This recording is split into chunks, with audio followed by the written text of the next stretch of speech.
Last night, I dreamt I went to Manderley again. It seemed to me I stood by the iron gate leading to the drive, and for a while I could not enter, for the way was barred to me. Then, like all dreamers, I was possessed of a sudden with supernatural powers and passed like a spirit through the barrier before me. The drive wound away in front of me, twisting and turning as it had always done. But as I advanced, I was aware that a change had come upon it. Nature had come into her own again, and little by little had encroached upon the drive with long, tenacious fingers. On and on wound the poor thread that had once been our drive. And finally, there was Manderley. Manderley, secretive and silent. Time could not mar the perfect symmetry of those walls. Moonlight can play odd tricks upon the fancy, and suddenly it seemed to me that light came from the windows. And then a cloud came upon the moon and hovered an instant like a dark hand before a face. The illusion went with it. I looked upon a desolate shell with no whisper of the past about its staring walls. We can never go back to Manderley again. That much is certain. But sometimes, in my dreams, I do go back to the strange days of my life, which began for me in the south of France.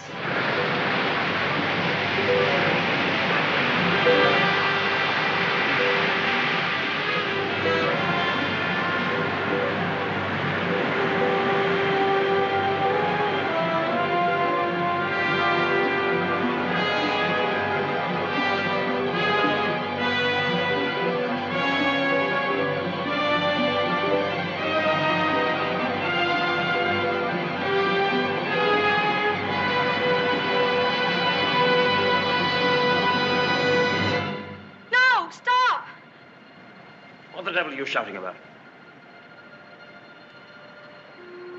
Who are you? What are you staring at? I'm sorry, I didn't mean to stare, but I only thought... Oh, you did it. Well, what are you doing here?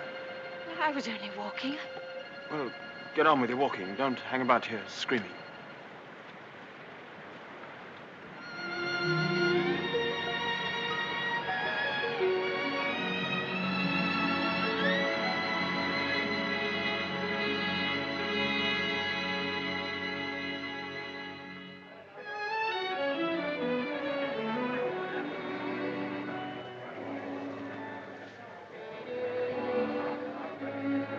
I'll never come to Monte Carlo out of season again.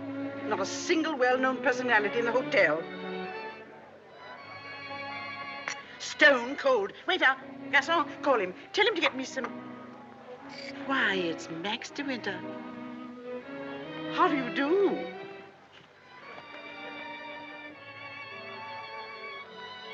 How do you do? I'm Edith Van Hopper. It's so nice to run into you here, just when I was beginning to despair of finding any old friends here in Monte. But do sit down and have some coffee. Mr. de Winter's having some coffee with me. Go and ask the stupid waiter for another cup.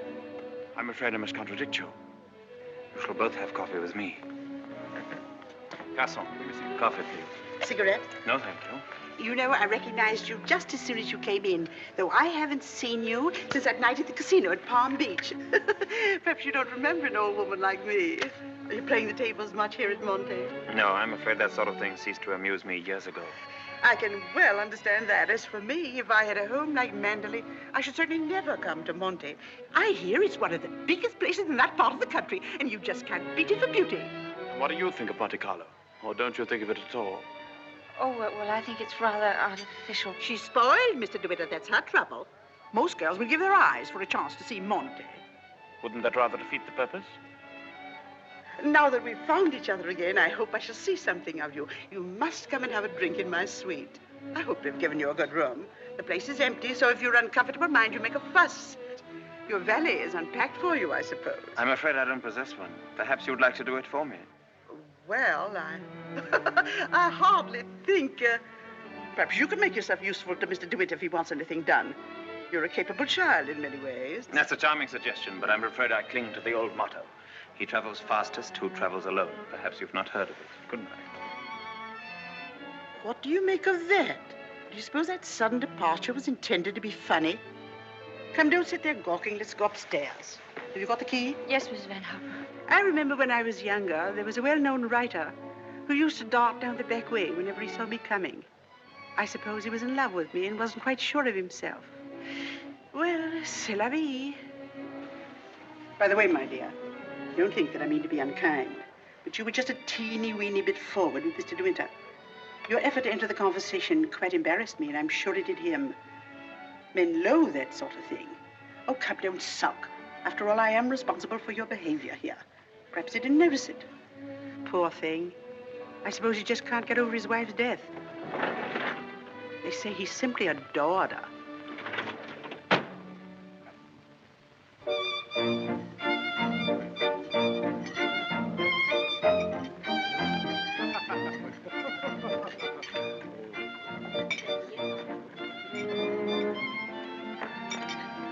Louis, prenez la commande. How awkward of me. What a stupid thing to do. Oh, I'm so sorry. Please don't bother. It doesn't really matter. Oh, leave that, leave that. Go and lay another place at my table. Mademoiselle will have lunch with me. Oh, but I couldn't possibly. Why not? Oh, well, please don't be polite. It's very kind of you, but I'll be all right if they just change the cloth. I wasn't being polite. I should have asked you to have lunch with me, even if we hadn't upset the vase so clumsily. Come along. We needn't talk to each other if we don't feel like it. Well, thank you very much.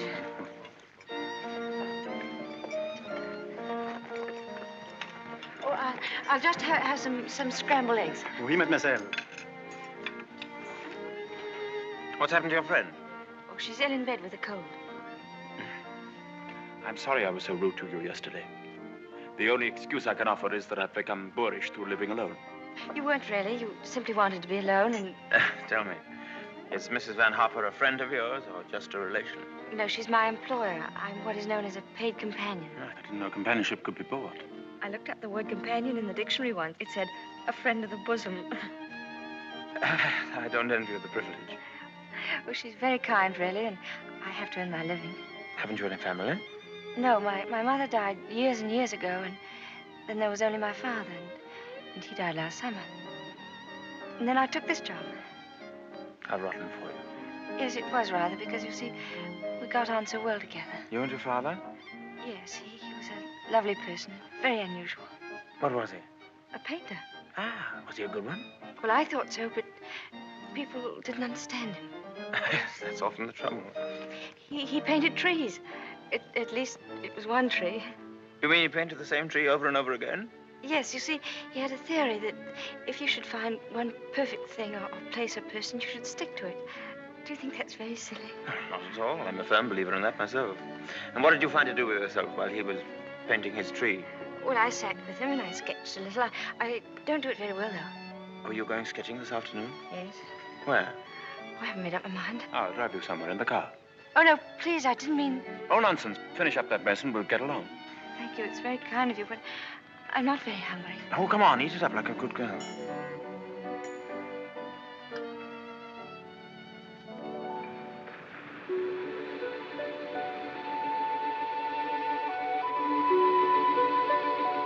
You've taken long enough for that sketch. I shall expect a really fine work of art.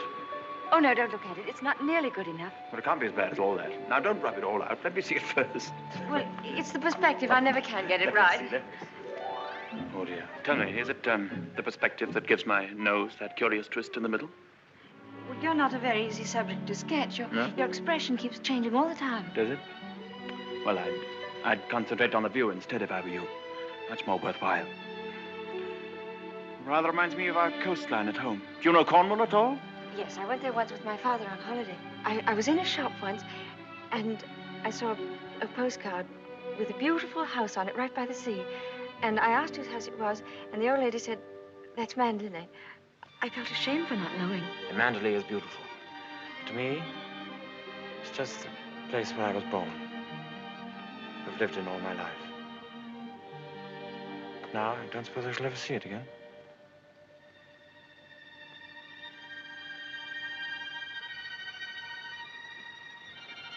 We're lucky not to be home during the bad weather, aren't we? I can't ever remember enjoying swimming in England till June, can you? The water's so warm here that I could stay in all day. There's a dangerous undertow, and there's a man drowned here last year. I never have any fear of drowning, have you?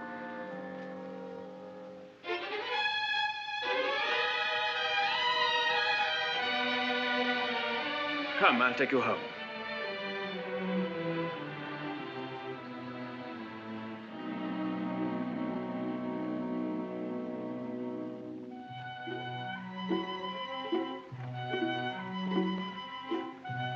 Oh, yes. I know Mr. de Winter well. I knew his wife, too. Before she married, she was the beautiful Rebecca Hildreth, you know. She was drowned, poor dear, while she was sailing near Manderley. He never talks about it, of course, but he's a broken man. I suppose I'd better have it. Wretched stuff. Give me a chocolate, quick. Oh, there you are. It's about time. Hurry up. I want to play some rummy.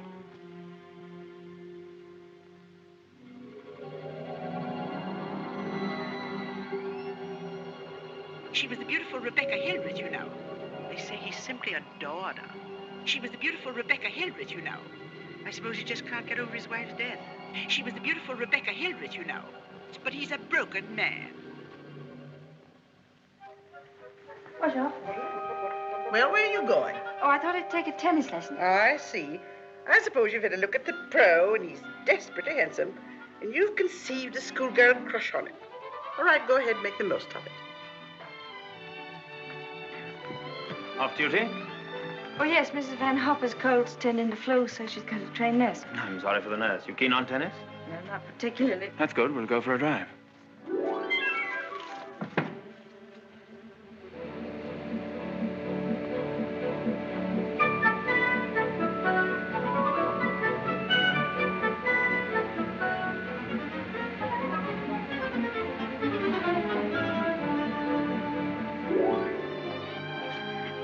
Good afternoon, Mrs. Van Hoff. How are you feeling? You got on rather well with him, didn't you? That pro must have been teaching you other things than tennis. Hurry up, I want you to make some calls. Wonder if Mr. de Winter is still in the hotel.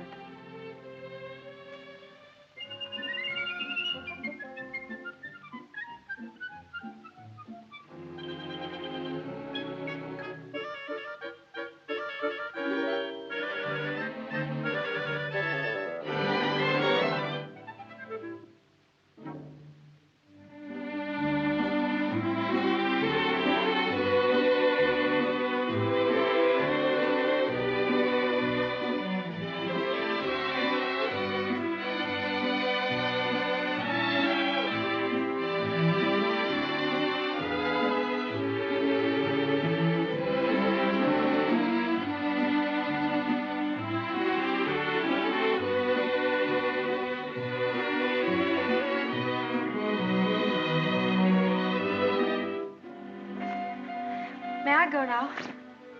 For the number of lessons you've had, you ought to be ready for Wimbledon. But this will be your last, so make the most of it. Trouble is, with me laid up like this, you haven't had enough to do. But I'm getting rid of that nurse today, and from now on, you'll stick to your job. Yes, Miss Van Harper. Nurse? Yes, Miss Van Harper? Are you absolutely sure you left those messages for Mr. De Winter? Why, yes, madame. I simply can't believe it. He would most certainly have called me back. Oh, well, poor boy. I simply hate to see him so alone.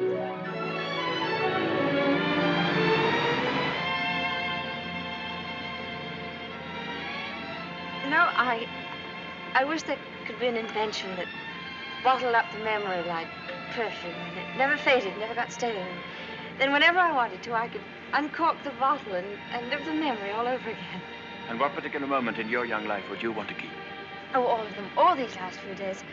I feel as though I'd collected a whole shelf full of bottles.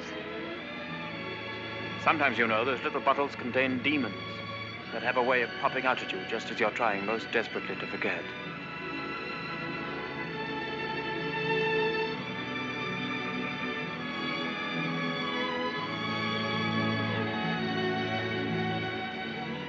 Stop biting your nails. Oh, I wish I were a woman of 36, dressed in black satin with a string of pearls. You wouldn't be here with me if you were. Would you please tell me, Mr. De Winter, why you asked me to come out with you? Oh, it's obvious that you want to be kind, but why do you choose me for your charity?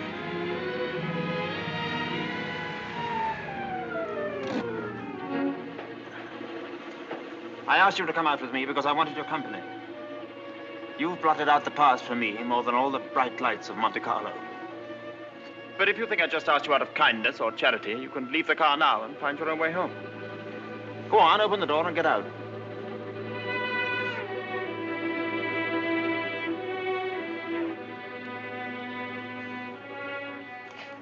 Better blow your nose. Please don't call me Mr. De Winter. I've a very impressive array of first names. George, Fortescue, Maximilian. But you needn't bother with them all at once. My family call me Maxim. And another thing. Please promise me never to wear black satin or pearls. Or to be 36 years old. Yes, Maxim.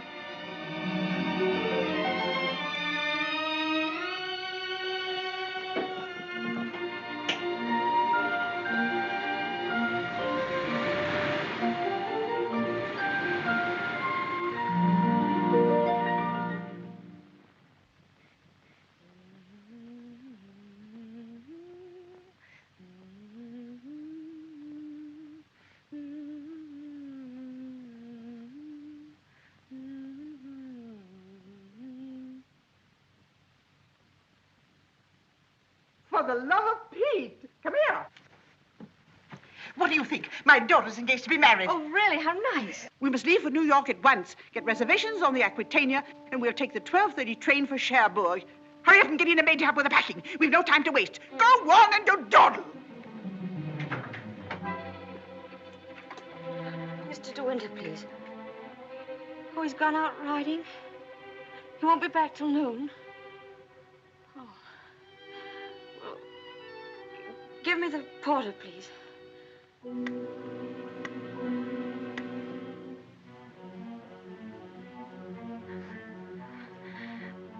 I'll go and see if there's anything left in my room.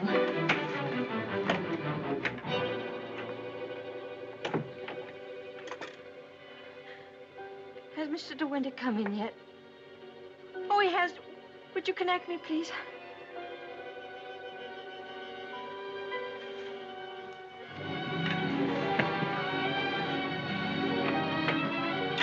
Oh, I was looking for my book. I suppose I've packed it. Well, come on. The car's waiting at the door.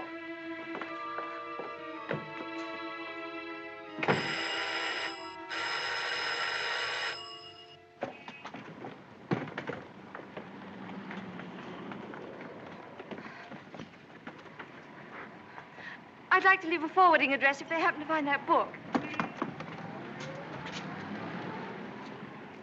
Would you ring Mr. De Winter, please? Yes, madame. 182.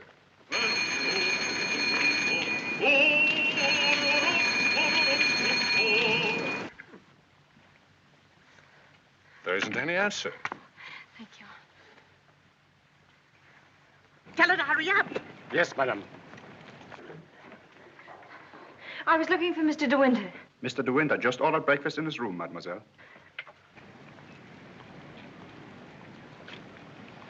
Come in.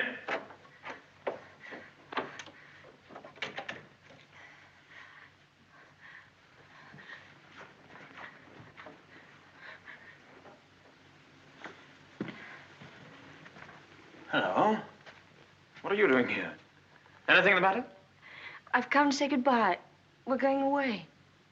What on earth are you talking about? It's true, we're going now, and I was afraid I wouldn't see you again.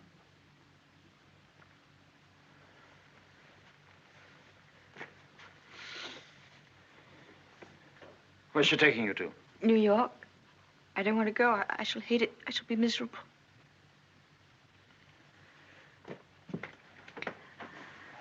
I'll dress in here. I shan't be long. Which would you prefer? New York or Manderley? Oh, please don't joke about it. Mrs. Van Hopper's waiting, and I'd better say goodbye now. I repeat what I said. Either you go to America with Mrs. Van Hopper, or you come home to Manderley with me. You mean you want a secretary or something? I'm asking you to marry me, you little fool.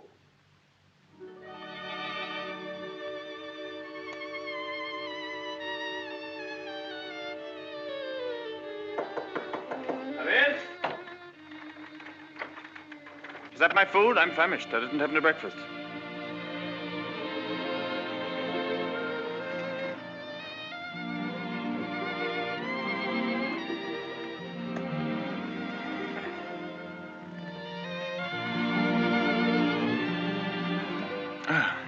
My suggestion didn't seem to go at all well. Sorry. Oh, but you don't understand. It's that well, I'm not the sort of person men marry. What on earth do you mean? I don't belong in your sort of world, for one thing. Well, what is my sort of world? Oh, well, Manderley, you know what I mean. Well, I'm the best judge of whether you belong there or not. Of course, if you don't love me, that's a different thing. Fine blow to my conceit, that's all. Oh, I do love you. I love you most dreadfully. I've been crying all morning because I thought I'd never see you again.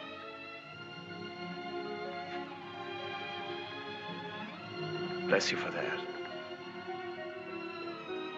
I'll remind you of this one day. You won't believe me. It's a pity you have to grow up. Oh, now that's settled. You may pour me out some coffee. 2 lumps of sugar and some milk, please. Same with my tea, don't forget. Who's going to break the news to Mrs. Van Hopper? Shall you or shall I? Oh, you tell it. She'll be so angry. What's the number of her room? Oh, she's not there. She's downstairs in the car. Hello? Give me the date, please. Hello? You'll find Mrs. Van Hopper waiting outside in her car. Would you ask her with my compliments if she'd very kindly come up and see me in my room? Yes, in my room. Mr. De Winter says, please, for you to come up to his room. Mr. De Winter? Why, certainly.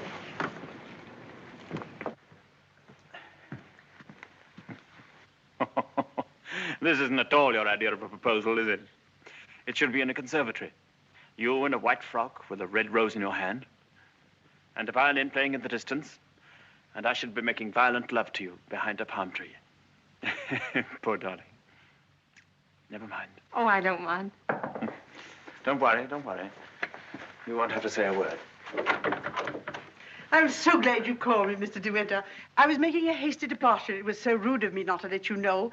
But a cable came this morning announcing that my daughter is engaged to be married. That's rather a coincidence, Mrs. Van Hopper. I asked you up here in order to tell you of my engagement. You don't mean it? Oh, how perfectly wonderful. How romantic. Who is the lucky lady? I apologize for depriving you of your companion in this abrupt way. I do hope it won't inconvenience you too greatly. When did all this happen?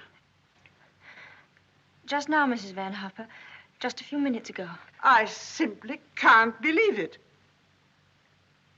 And I suppose I ought to scold you for not having breathed a word of all of this to me. What am I thinking of? I shall give you both my congratulations and my blessings. I'm very happy for you both. When and where is the wedding to be? Here, as soon as possible. A whirlwind romance. Splendid. I could easily postpone my sailing for a week. This poor child has no mother, so I shall take responsibility for all the arrangements. Trousseau, reception, and everything, and I'll give the bride away. When I luggage, go down and tell the porter to take everything out of the car. Just a minute. We're most grateful, Mrs. Van Hopper, but I think we'd both prefer to have it all as quiet as possible. And I couldn't possibly allow you to change your sailing plans. Oh, but... No. Dear, I'll go down and see that your luggage is brought back. Thank you, Maxim. So this is what's been happening during my illness. Tennis lessons, my foot. I suppose I have to hand it to you for a fast worker. How did you manage it? Still waters certainly run deep. Tell me, have you been doing anything you shouldn't? I don't know what you mean. Oh, well, never mind. I always did say that Englishmen have strange tastes. But you certainly have your work cut out as mistress of Manderley. To be perfectly frank with you, my dear, I can't see you doing it. You haven't the experience. You haven't the faintest idea of what it means to be a great lady. Of course, you know why he's marrying you, don't you? You haven't flattered yourself that he's in love with you. Fact is, that empty house got on his nerves to such an extent, he nearly went off his head. He just couldn't go on living alone. You better leave, Mrs. Van Hopper. You'll miss your train.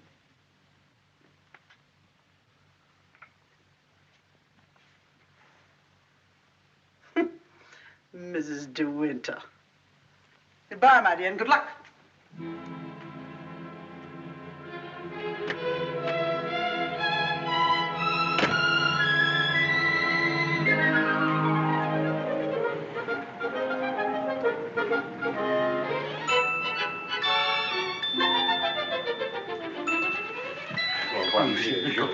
Merci.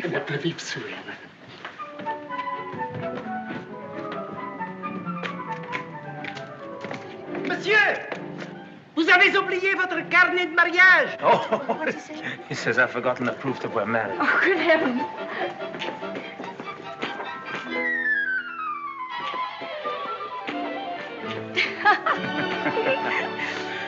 Somebody else had the same idea.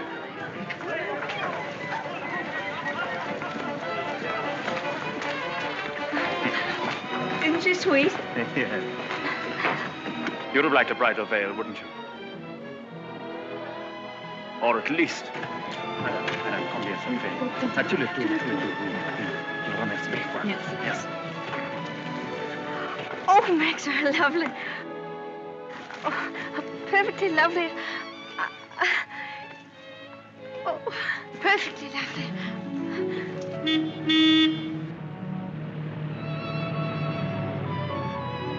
Welcome home, Mr. de Winter. Thank you, Smith.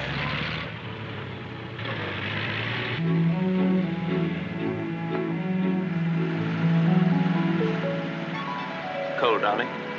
Yes, just a little bit. There's no need to be frightened, you know. Just be yourself and they'll all adore you.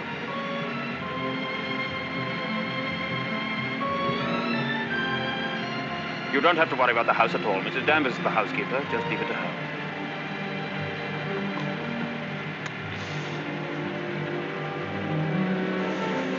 Hello. Starting to rain. Better hurry up. Here, have this. Put it over your head. Thank you.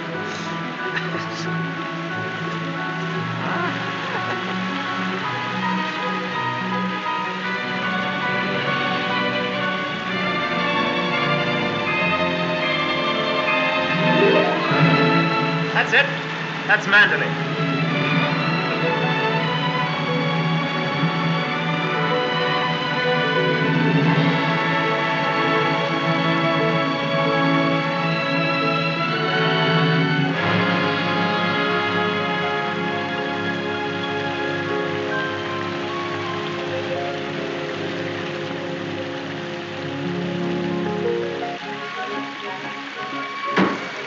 Here we are, Fritz. Everybody well? Yes, thank you, sir. We're glad to see you home, sir. This is Mrs. de Winter, Fritz. How do you do?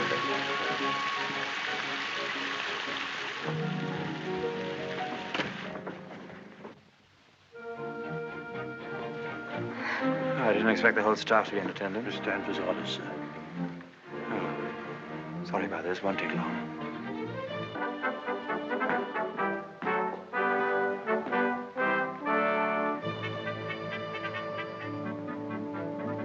This is Mrs. Danvers.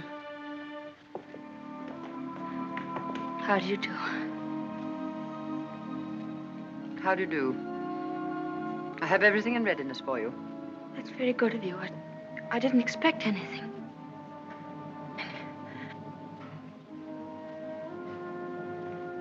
I think we'd like some tea, Frith. Ready in the library, sir. Come along, darling.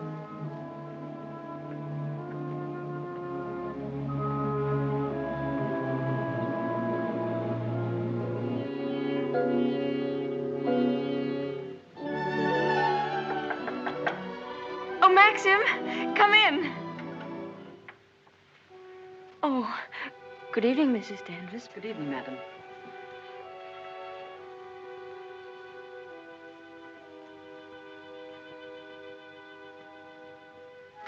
I hope Alice was satisfactory, madam. Oh, yes, thank you. Perfectly. She's the parlor maid. She'll have to look after you until your own maid arrives. Oh, but I haven't a maid. I'm sure Alice will do very nicely. I'm afraid that would not do for very long, madam. It's usual for ladies in your position to have a personal maid. I hope you approve the new decoration of these rooms, madam. Oh, I didn't know it'd been changed. I hope you haven't been to too much trouble. I only followed out Mr. De Winter's instructions. Oh, well, what did it look like before? It had an old paper and different hangings. It was never used much, except for occasional visitors. Oh, then it wasn't Mr. De Winter's room originally. No, madam. He's never used the east wing before. Of course, there's no view of the sea from here. The only good view of the sea is from the west wing. The room's very charming, and I'm sure I'll be comfortable. If there's anything you want done, madam, you have only to tell me. I suppose you've been at Manderley for many years, longer than anyone else. Not so long as Frith. He was here when the old gentleman was living, when Mr. De Winter was a boy. Oh, I see. And you didn't come till after that? I came here when the first Mrs. De Winter was a bride.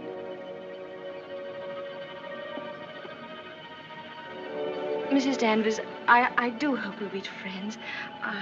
You must be patient with me.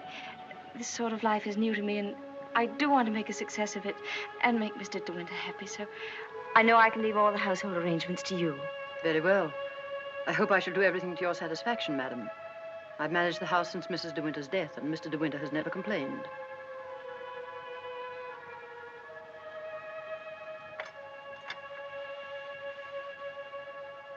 I think I'll go downstairs now.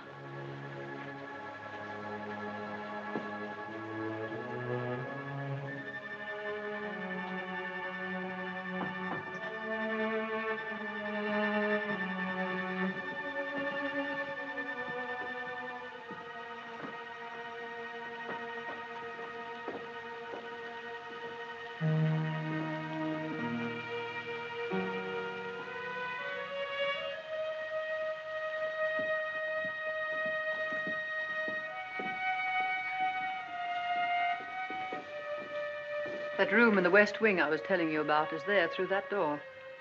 It's not used now. It's the most beautiful room in the house.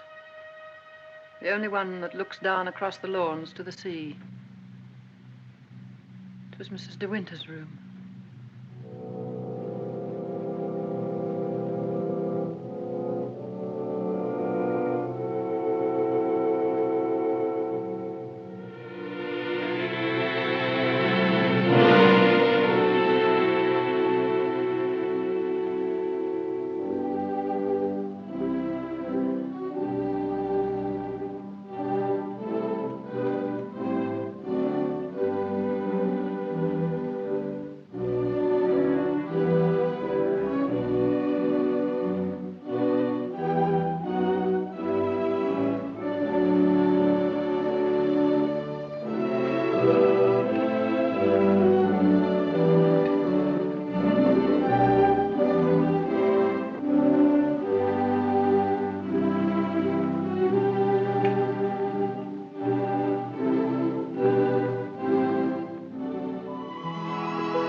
morning. Good morning. You're Mrs. de Winter, aren't you? Yes. My name's Crawley. I manage the estate for Maxim. Awfully glad to meet you. There's a fearful lot of stuff piled up while Maxim was away. Yes, I'm sure there must have been. I do wish I could help with some of it. Oh, no. Frank never allows anybody to help him.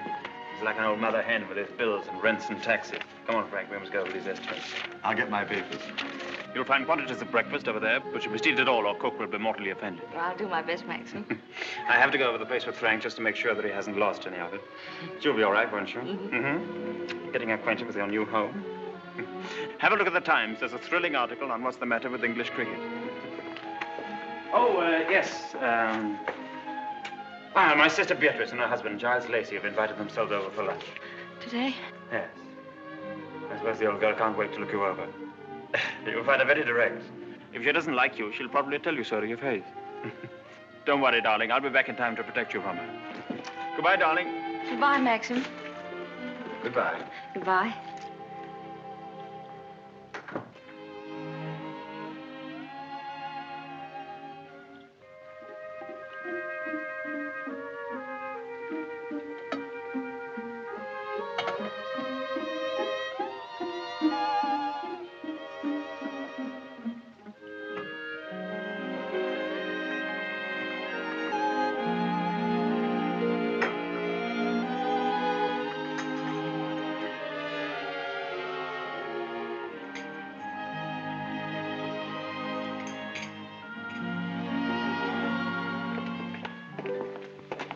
Good morning, madam. Good morning, Frith.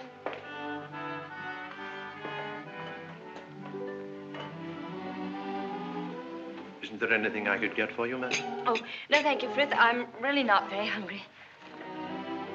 Thank you. The paper, madam. Oh, yes, thank you, Frith.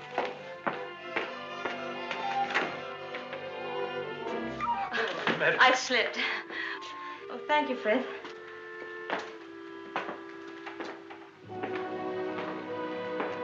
It's big, isn't it? Yes, madam. Manderley is a big place. This was the banquet hall in the old days. It is still used on great occasions, such as a big dinner or a ball. And the public is admitted here, you know, once a week. That's nice.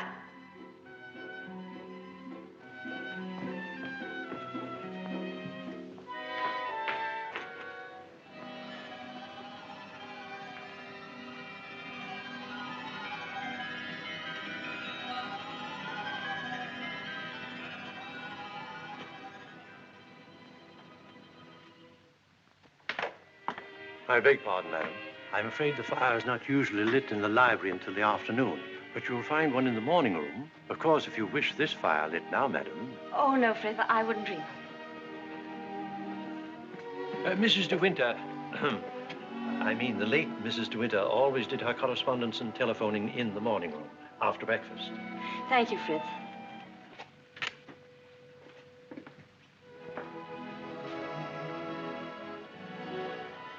Is anything wrong, madam? Oh, no. Which way is the morning room? Oh, it's that door there, on the left. Oh, yes, thank you.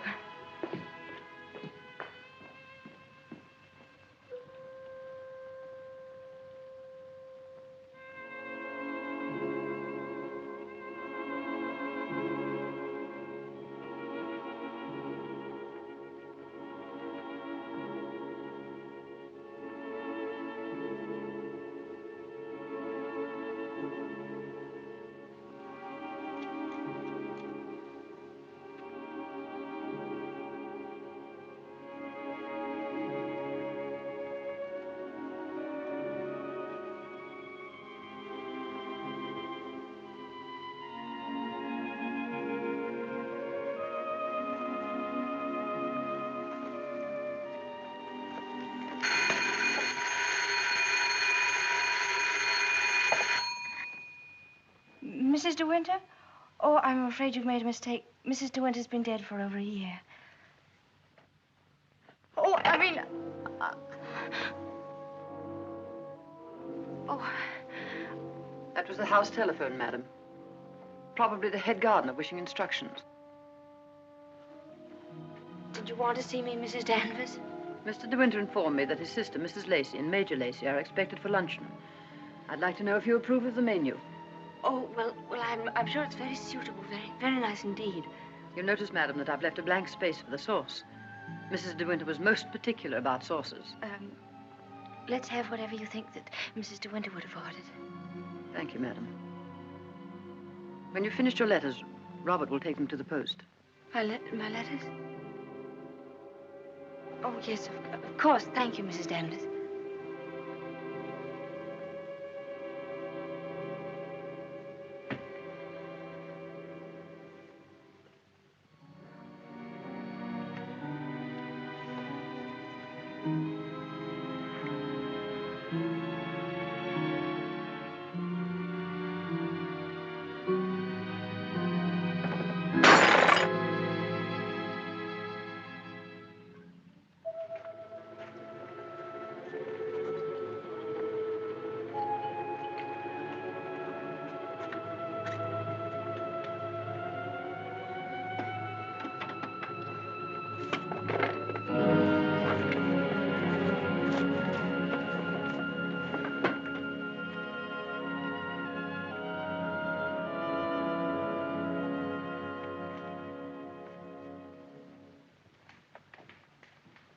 How are you, Frith? Good morning, Mrs. Lacey. Where's Mr. de Winter? I believe he went down to the farm with Mr. Crawley. How tiresome of him not to be here when we arrive, and how typical.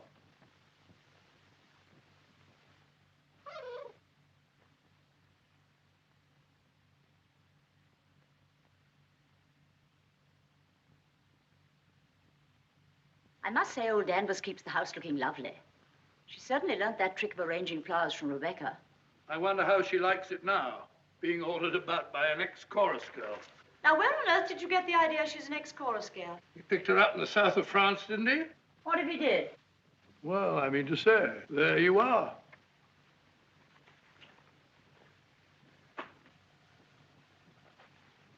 How do you do? I'm Maxim's wife. How do you do? Well, I must say you're quite different from what I expected. Oh, but Cecilia, she's exactly what I told you she'd be. Well, how do you like Manderley? Very beautiful, isn't it? And how do you get along with Mrs. Danvers? Well, I've never met anyone quite like her before. You mean she scares you? She's not exactly an oil painting, is she? Giles, you're very much in the way here. Go somewhere else. Well, I'll try and find Maxim, shall I? Giles? I didn't mean to say anything against Mrs. Danvers. Oh, there's no need for you to be frightened of her. But I shouldn't have any more to do with her than you can help. Shall we sit down? Oh, yes, please. You see, she's bound to be insanely jealous at first. And she must resent you bitterly. Why should she? Don't you know? I should have thought Maxim would have told you. She simply adored Rebecca.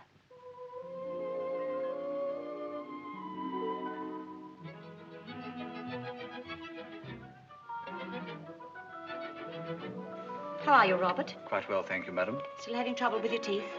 Unfortunately, yes, madam. You should have them out. All of them. Wretched nuisances, teeth. Thank you, madam. What a plateful. Do you hunt? No, I don't. I'm afraid I don't even ride.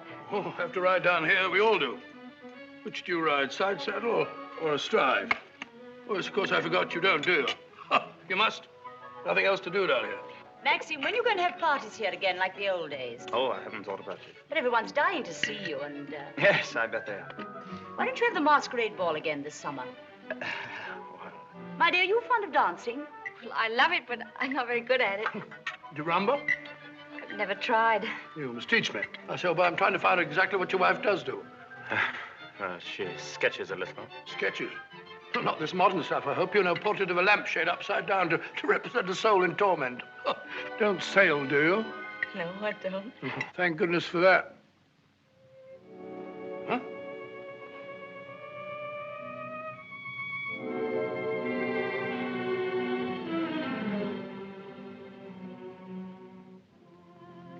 You're very much in love with Maxim, aren't you? Yes, I can see you are. Don't mind my saying so, but why don't you do something about your hair?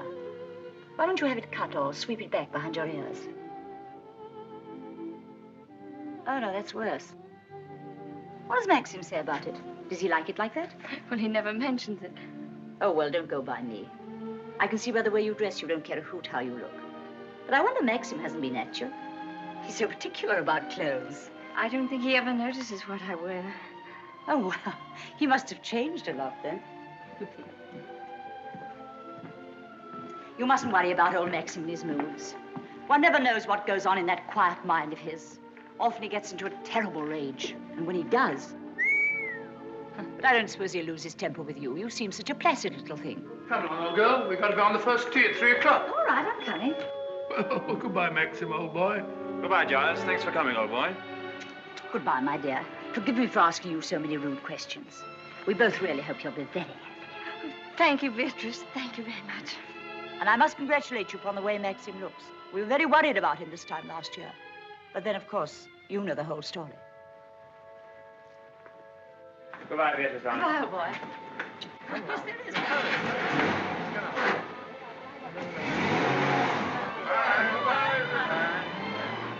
Well, thank heavens they've gone. Now we can have a walk about the place. Looks as though we might have a shower, but you won't mind that, will you? No, but wait a minute. I'll go upstairs and get a coat. There's a heap of Macintoshes in the flower room. Robert, run and get a coat from the flower room for Mrs. de Winter, will you? What do you think of Beatrice? Oh, I liked her very much, but she kept saying that I was quite different from what she expected. What the devil did she expect?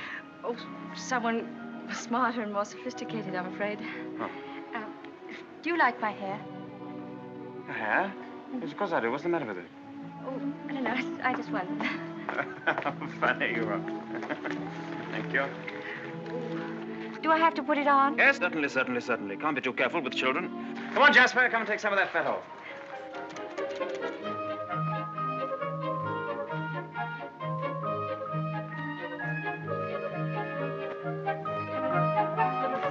Jasper! Here, not that way. Come here. Where does that lead to? Oh, it leads to a little cove where we used to keep a boat. Oh, let's go down there. Well, no, it's a perfectly dull, uninteresting stretch of sand, just like any other. Oh, please. Well, all right, we'll walk down and take a look if you really want to.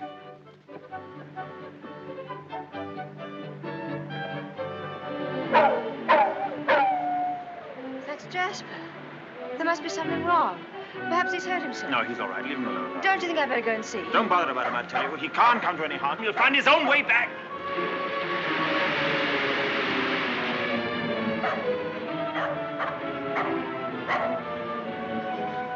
Jasper! Jasper! Oh, there you are.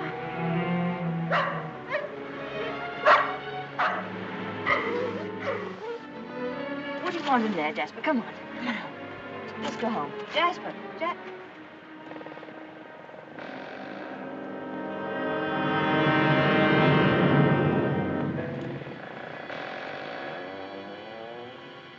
Oh.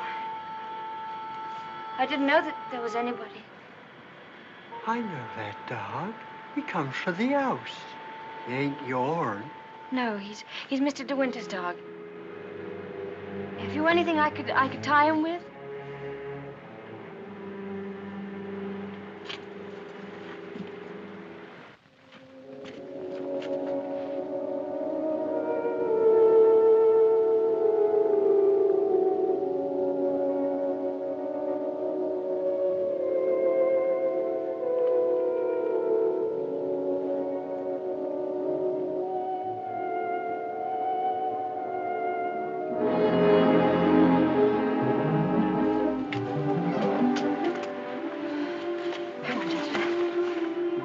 Anyone you saw me in there, will you? Don't you belong on the estate? I wasn't doing nothing. I was just putting my shells away. She's gone in the sea, ain't she? She'll never come back no more. No, she'll never come back.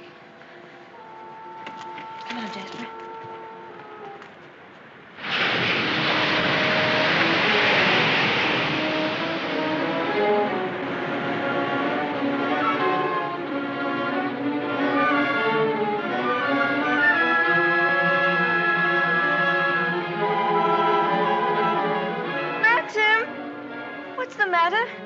Maxim! I'm sorry I was such a time, but I had to find a rope for Jasper. Hurry up, Jasper, for heaven's sake. Please wait for me. Maxim, what is it? You look so angry. You know I didn't want you to go there, but you deliberately went. Why not? There was only a cottage down there and a strange man who was... You didn't go into the cottage, did you? Yes, the door Well, was don't go there again, you hear? Why not? Because I hate the place, and if you had my memories, you wouldn't go there or talk about it or even think about it. What's the matter? Oh, I'm sorry, please. You should have stayed away. We should never have come back to Manderley. Oh, what a fool I was. I made you unhappy. Somehow I've hurt you. Oh, I can't bear to see you like this. Because I love you so much. Do you? Do you? Ah, I've made you cry. Forgive me. I sometimes seem to fly off the handle for no reason at all. Don't I? Come. We'll go home and have some tea and forget all about it. Yes, let's forget all about it. Here, let me have Jasper.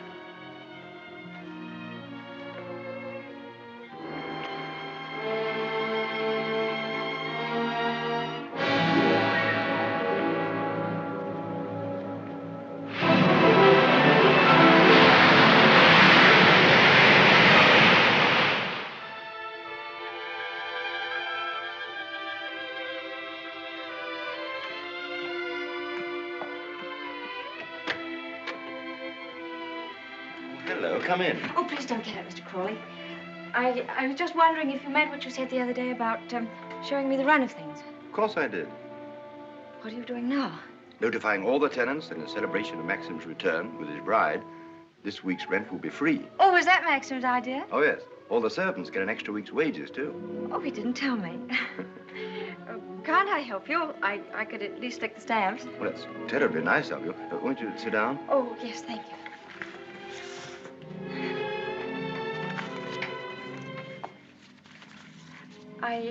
I was down at the cottage on the beach the other day.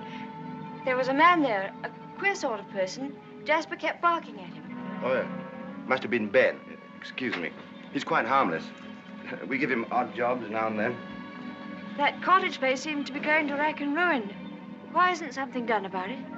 Well, I think if Maxim wanted anything done about it, he'd tell me. Are those all Rebecca's things down there? Yes. Yes, they are. What did she use the cottage for? The boat used to be moored near there. What boat? What happened to it? Was that the boat she was sailing in when she was drowned? Yes. Capsized and sank. She was washed overboard. Wasn't she afraid to go out like that alone? She wasn't afraid of anything. Where did they find her? Near Edgecombe. About 40 miles up channel, about 2 months afterwards. Maxim went up to identify her. It was horrible for him. Yes, it must have been. Mr. Crawley, please don't think me morbidly curious. It isn't that. It's just that I feel at such a disadvantage. All the time, whenever I meet anyone, Maxim's sister or even the servants, I know they're all thinking the same thing. They're all comparing me with her, with Rebecca. Oh, you mustn't think that. I can't tell you how glad I am that you married Maxim. It's going to make all the difference to his life. And from my point of view, it's very refreshing to find someone like yourself who's not entirely in tune, shall we say, with Manderley. That's very sweet of you. I dare say I've been stupid, but every day I realize the things that she had and that I lacked. Beauty and wit and intelligence and all the things that are so important in a woman. You have qualities that are just as important. More important, if I may say so. Kindness and sincerity and, if you'll forgive me, modesty mean more to a husband than all the wit and beauty in the world. We none of us want to live in the past. Maxim least of all. It's up to you, you know, to lead us away from it. I promise you I won't bring this up again, but before we end this conversation, would you answer just one more question? If it's something I'm able to answer, I'll do my best. Tell me, what was Rebecca really like?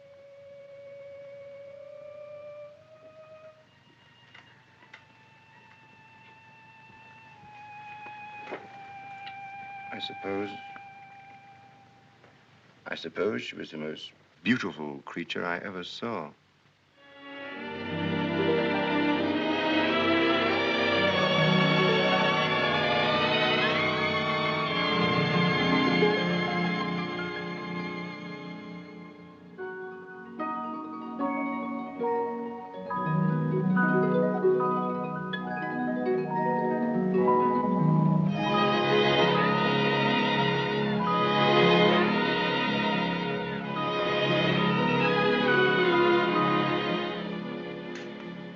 Good evening, Maxim.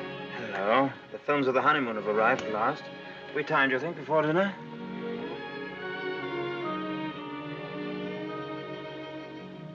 What on earth have you done to yourself? Oh, nothing. I just ordered a new dress from London. I hope you don't mind. Oh, no.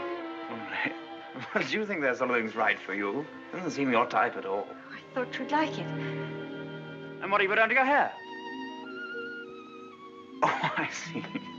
Oh, dear, oh, dear, oh, dear. I'm sorry. You look lovely, lovely. It's very nice for a change. Shall we see these pictures? Yes, I'd love to see them.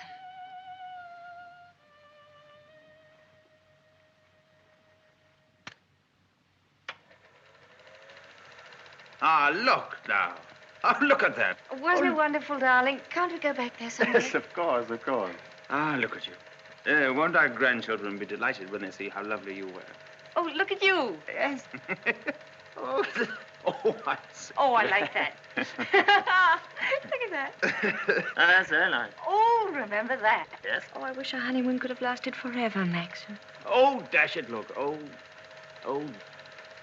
hang it. Threaded it up wrong, as usual, or something. Yes, Frith, what is it? Excuse me, sir. May I have a word with you? Yes. Come in. It's about Robert, sir. There's been a slight unpleasantness between him and Mrs. Danvers. Oh, dear. Robert is very upset. Oh, this is trouble. What is it? It appears that Mrs. Danvers has accused Robert of stealing a valuable ornament from the morning room. Robert denies the accusation most emphatically, sir. What was the thing, anyway? China Cupid, sir. Oh, dear, that's one of our treasures, isn't it? Well, tell Mrs. Danvers to get to the bottom of it somehow and tell her I'm sure it wasn't Robert. Very good, sir. Oh, why do they come to me with these things? That's your job, sweetheart. Maxim, I wanted to tell you, but, well, I forgot. The fact is, I broke the China Cupid. You broke it? Now, why on earth didn't you say something about it when Frith was here? I don't know. I didn't like to. I was afraid he'd think me a fool. Well, you think you're much more of a fool now. You'll have to explain to him and Mrs. Danvers. Oh, no, Maxim. You do it. I'll go upstairs. Don't be such a little idiot, darling. Anybody would think you were afraid of them. It's all a mistake, Mrs. Danvers. Apparently, Mrs. de Winter broke the cupid herself and forgot to say anything about it. I'm so sorry. I never thought that I'd get Robert into trouble. Is it possible to repair the ornament, madam? No, I'm afraid it isn't. It was smashed into pieces. What did you do with the pieces? Well, I put them at the back of one of the drawers in the writing desk. Well, it looks as though Mrs. de Winter were afraid you were going to put her in prison, doesn't it, Mrs. Danvers? Well, never mind. Do what you can to find the pieces, see if they can be mended, and above all, tell Robert to dry his tears. I shall apologize to Robert, of course. Perhaps if such a thing happens again, Mrs. de Winter will tell me personally. Yes, yes, all right. Thank you, Mrs. Danvers.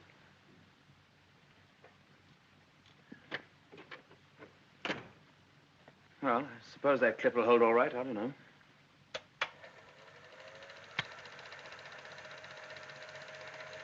I'm awfully sorry, darling. It was very careless of me.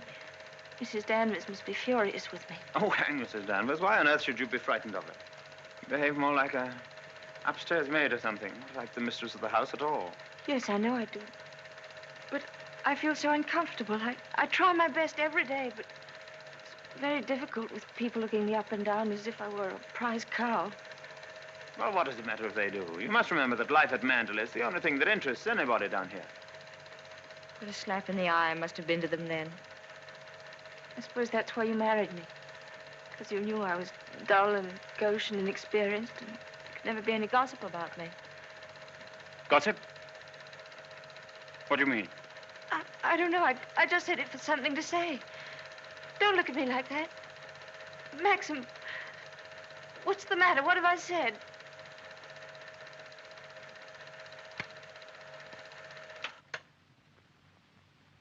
Wasn't a very attractive thing to say, was it? No. It was rude, hateful.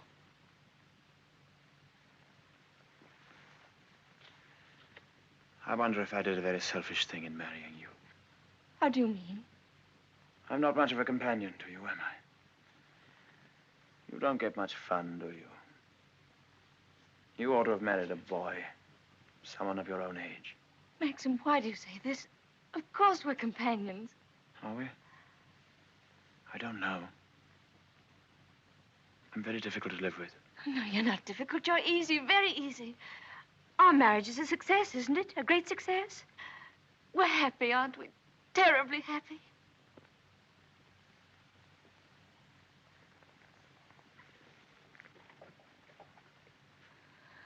If you don't think we are happy, it would be much better if you didn't pretend. I'll go away.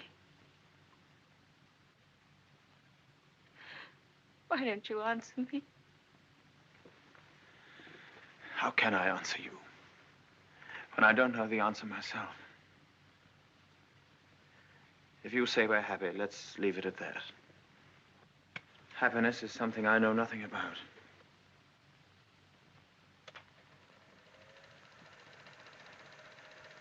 Oh, look. There's the one when I left the camera running on the tripod, remember?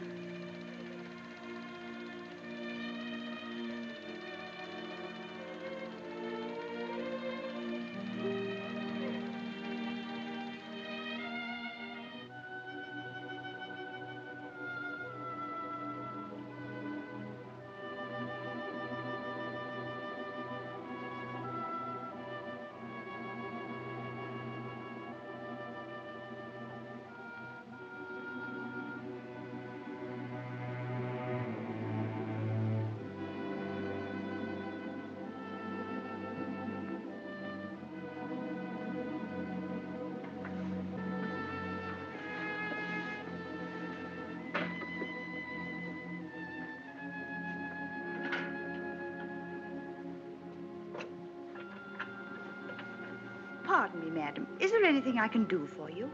Yes, I'm all right, Hilda. Thank you very much. I'll bring the sandwiches immediately, madam.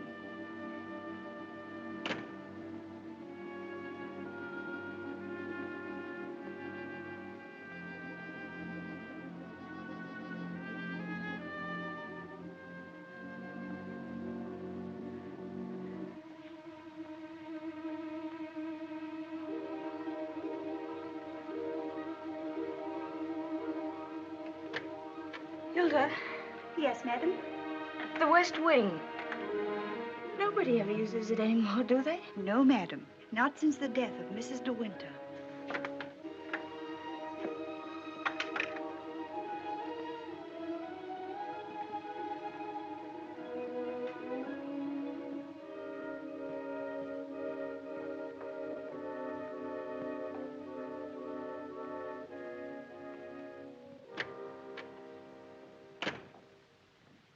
Come along, Mr. Jack, or someone may see you.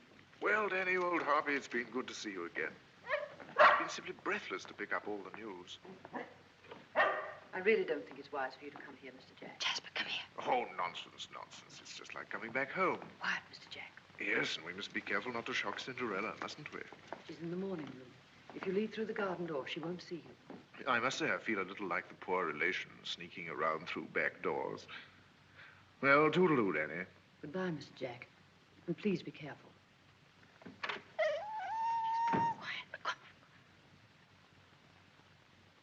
Looking for me? Oh, I didn't make you jump, did I? No, of course not. I didn't quite know who it was. Yes. You're pleased to see me, aren't you, old boy? I'm glad there's someone in the family to welcome me back to Manderley. And, how is dear old Max? Very well, thank you. I hear he went up to London, left his little bride all alone. It's too bad. Isn't he rather afraid that somebody might come down and carry you off? Danny, All your precautions were in vain. The mistress of the house was hiding behind the door. Oh, what about presenting me to the bride? This is Mr. Favell, madam. How do you do? How do you do? Well, won't you have some tea or something?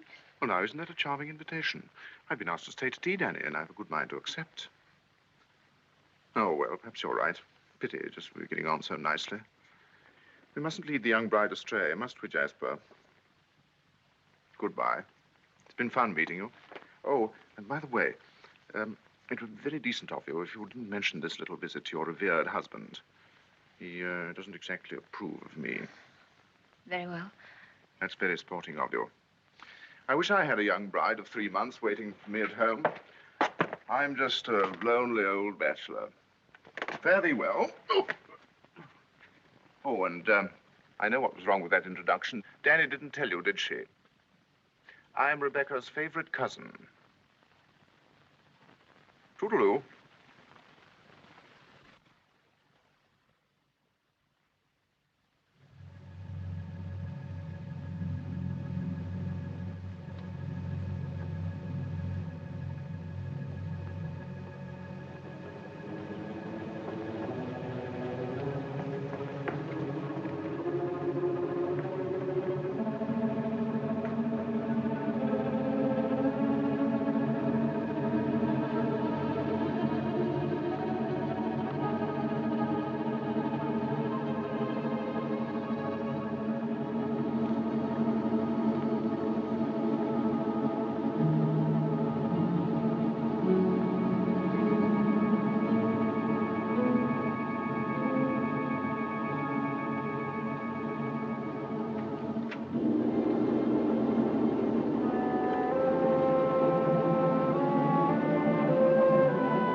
You wish anything, madam?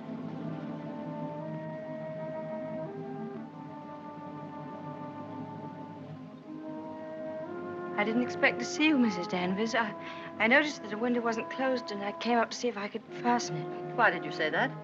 I closed it before I left the room. You opened it yourself, didn't you? You've always wanted to see this room, haven't you, madam? Why did you never ask me to show it to you? I was ready to show it to you every day.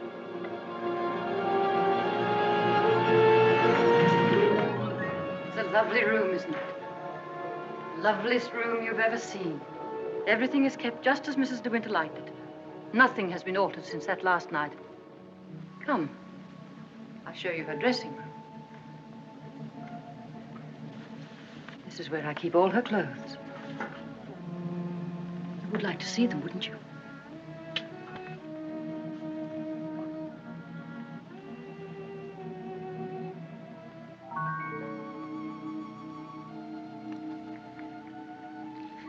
Feel this. It was a Christmas present from Mr. de Winter. He was always giving her expensive gifts the whole year round. I keep her underwear on this side. They were made specially for her by the nuns in the convent of St. Clair. I always used to wait up for her, no matter how late. Sometimes she and Mr. de Winter didn't come home until dawn. While she was undressing, she'd tell me about the party she'd been to. She knew everyone that mattered. Everyone loved her. When she'd finished her bath, she'd go into the bedroom and go over to the dressing table.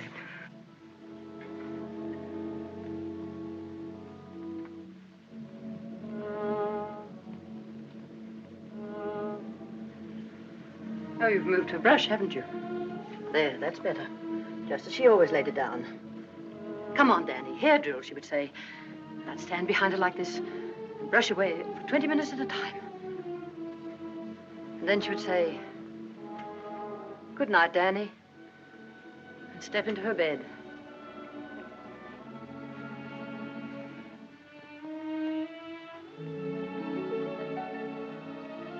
I embroidered this case for her myself, and I keep it here always.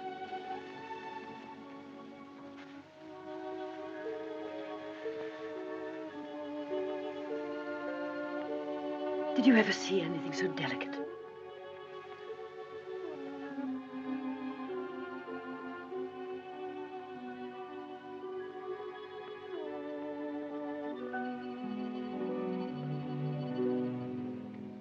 Look.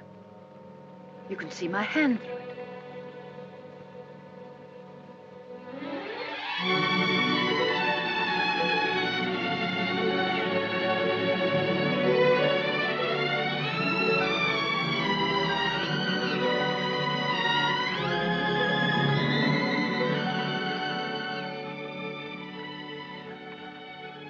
You wouldn't think she'd been gone so long, would you?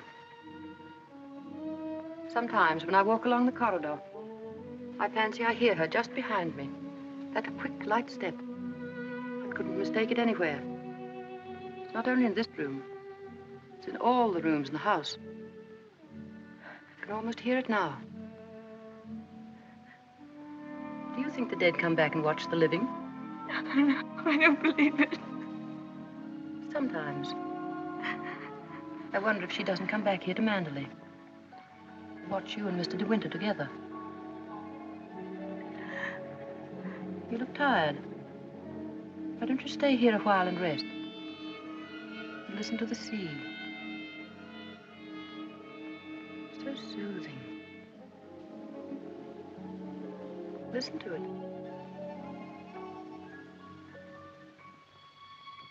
Listen. Listen to the sea.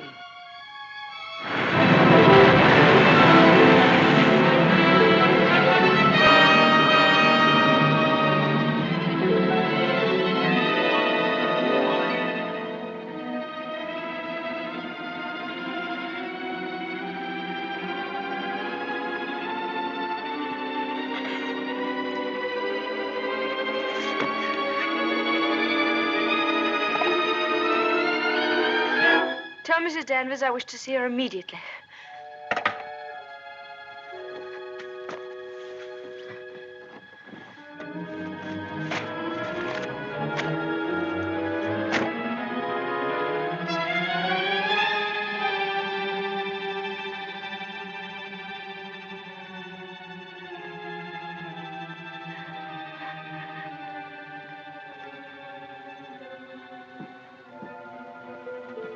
You sent for me, madam? Yes, Mrs. Danvers. I want you to get rid of all these things. But these are Mrs. de Winter's things. I am Mrs. de Winter now. Very well, I'll give the instructions. Just a moment, please. Mrs. Danvers, I intend to say nothing to Mr. de Winter about Mr. Favel's visit. In fact, I prefer to forget everything that happened this afternoon.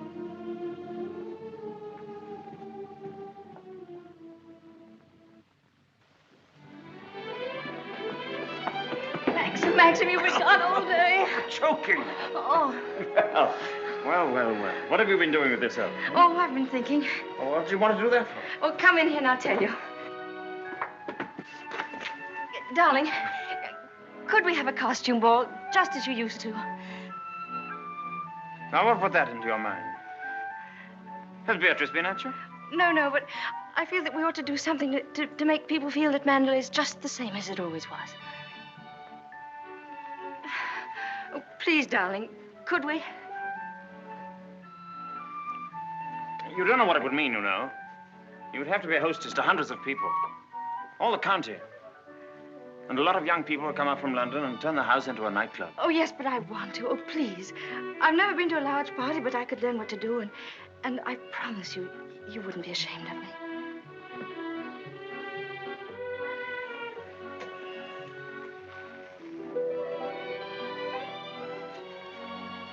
All right, if you think you'd enjoy it. You better get Mrs. Danvers to help you, hadn't you? No, I don't need Mrs. Danvers to help me. I can do it myself. Oh, all right, my sweet. Oh, thank you, darling. Thank you. Well, what'll you go as? Oh, I never dress up. That's the one privilege I claim as the host. What will you be, Alice in Wonderland with that ribbon around your hair? No, I won't tell you. I'll design a costume all by myself and give you the surprise of your life.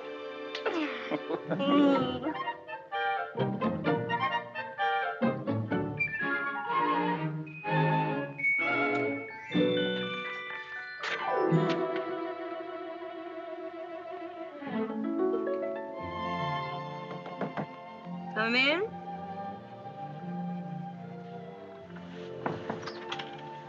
Robert found these sketches in the library, madam. Did you intend throwing them away? Yes, Mrs. Danvers, I did. They were just some ideas I was sketching for my costume for the ball. Hasn't Mr. de Winter suggested anything? No, I want to surprise him. I don't want him to know anything about it. I merely thought that you might find a costume among the family portraits that would suit you. Oh, you mean those at the top of the stairs? I'll go and look at them.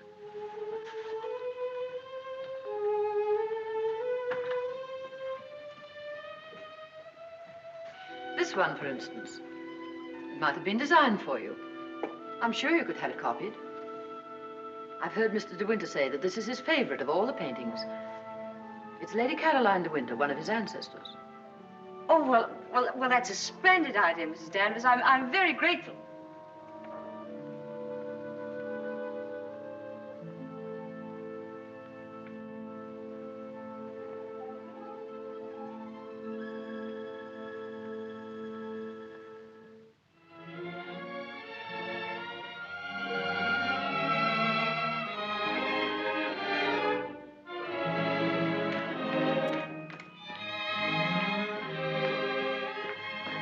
Everything under control, Frith?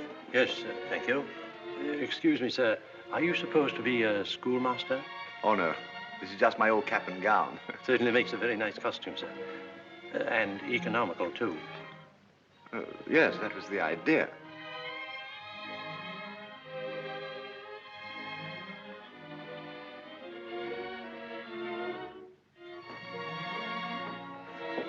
Evening, Robert. Not very good weather for the ball. No, sir.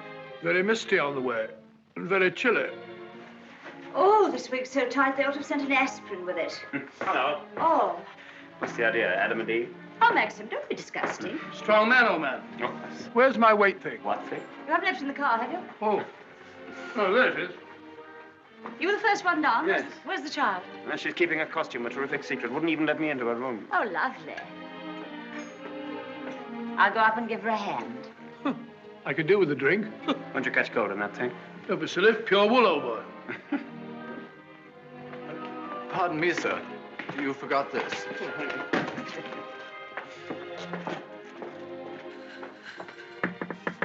Here I am, dear. It's Bee. I've come to give you a hand. Oh, please don't come in, Beatrice. I don't want anyone to see my costume. Oh. Oh, well, you won't be long, will you? Because the first people will be arriving any moment.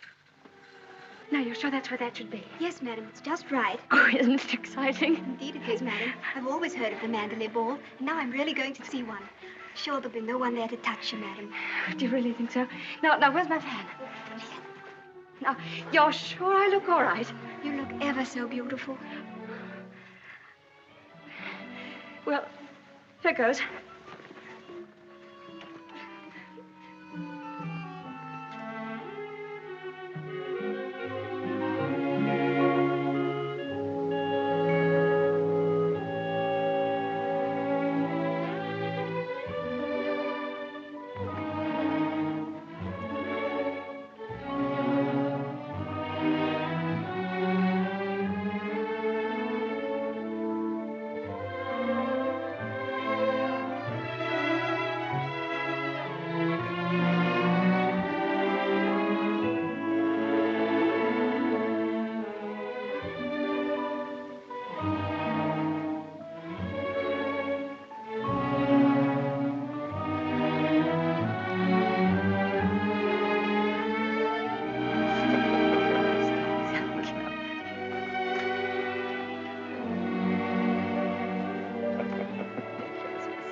Good evening, Mr. de Winter.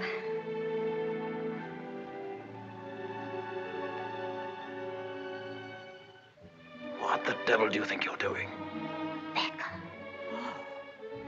But it's the picture, the one in the gallery. What is it? What have I done? Go and take it off. Doesn't matter what you put on, anything will do. What are you standing there for? Didn't you hear what I said?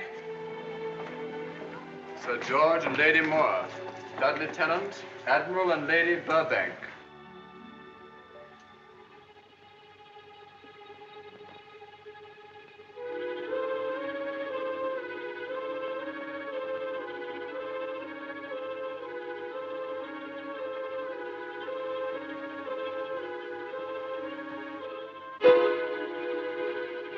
I watched you go down, just as I watched her a year ago. Even in the same dress, you couldn't compare. You knew it. You knew that she wore it, and yet you deliberately suggested I wear it. Why do you hate me? What have I done to you that you should ever hate me so? You tried to take her place. You let him marry you. I've seen his face, his eyes. They're the same as those first weeks after she died. I used to listen to him, walking up and down, all night long, night after night, thinking of her, suffering torture because he'd lost her. I don't want to know. I don't want to know. You thought you could be Mrs. de Winter, live in her house, walk in her steps, take the things that were hers, but she's too strong for you. You can't fight her. No one ever got the better of her. Never, never. She was beaten in the end, but it wasn't a man, it wasn't a woman. It was the sea. Oh, stop it, stop it, oh, stop it.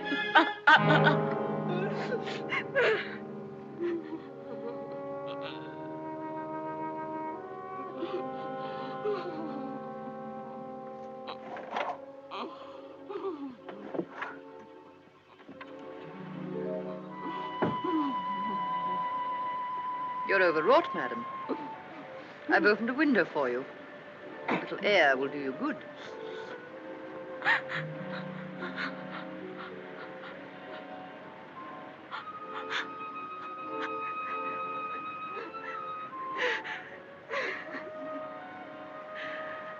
Why don't you go? Why don't you leave Manderley? He doesn't need you. He's got his memories. He doesn't love you. He wants to be alone again with her. You've nothing to stay for.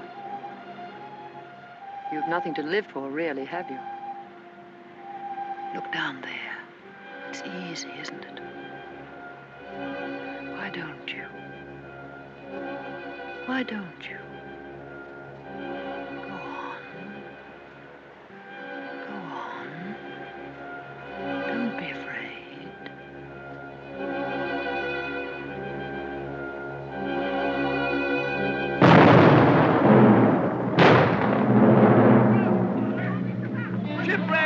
Ship on the rocks! Ship aground, sending up rocket! Shipwreck! Come on, everybody! Down to the bay! Notify the Coast Guard! She's aground! Maxim! Maxim! Ship ashore! Come on, everybody! Come on! Maxim! Maxim!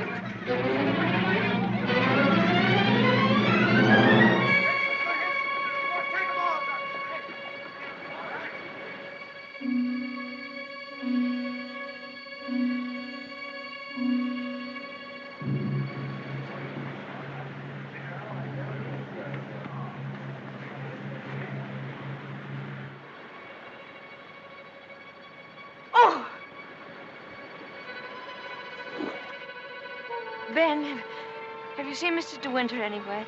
She won't come back, will she? You said so. Who, Ben? What do you mean? Ah, the other one.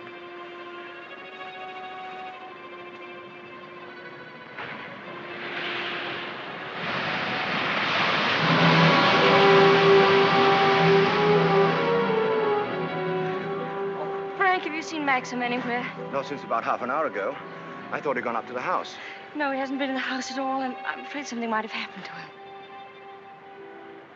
Frank, what's the matter? Is anything wrong? There is something wrong.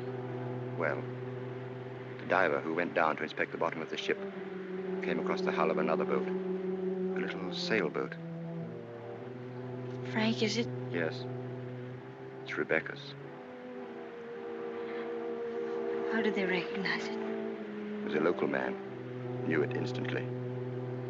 It'll be so hard on poor Maxim. Yes. It's going to bring it all back again. And worse than before. Why did they have to find it? Why couldn't they have left it there in peace at the bottom of the sea? Fine. Better get along and arrange some breakfast for the men. All right, Frank, I'll go and look for Max.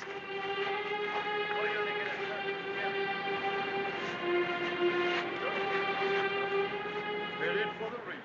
Runs out quite a way.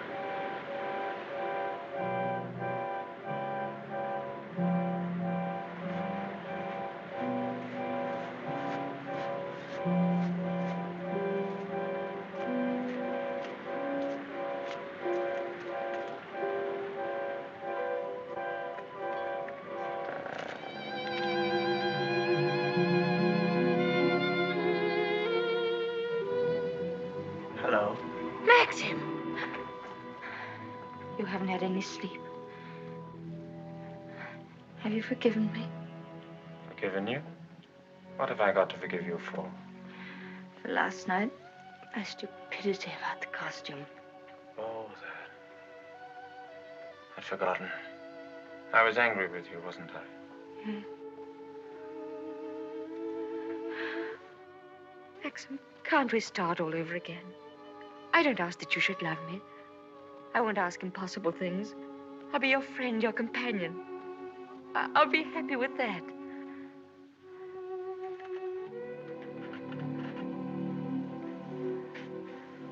You love me very much, don't you?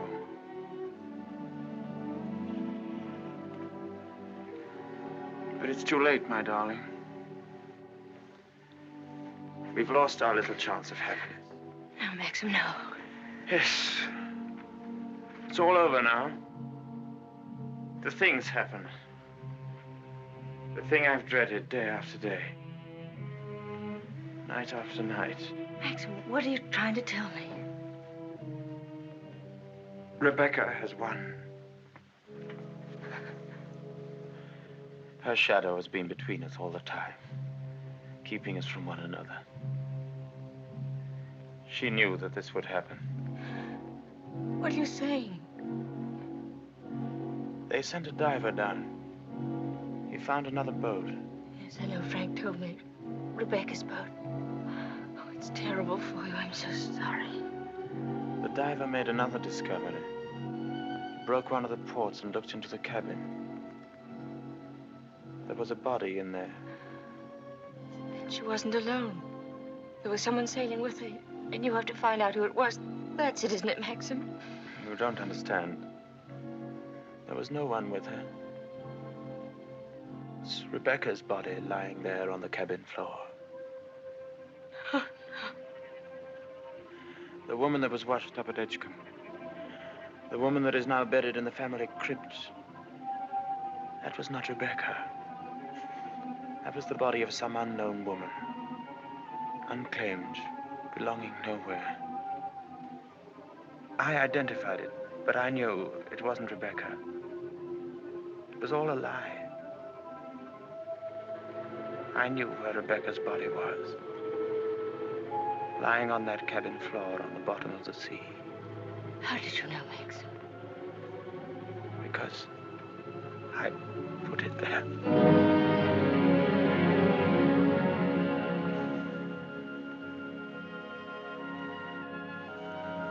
Will you look into my eyes and tell me that you love me now?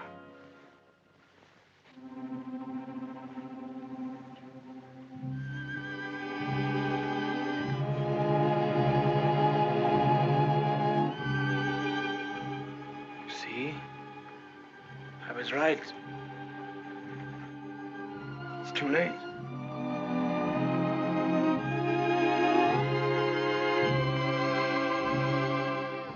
No, it's not too late. You're not to say that. I love you more than anything in the world. Oh, please, Maxim, kiss me, please. No. It's no use.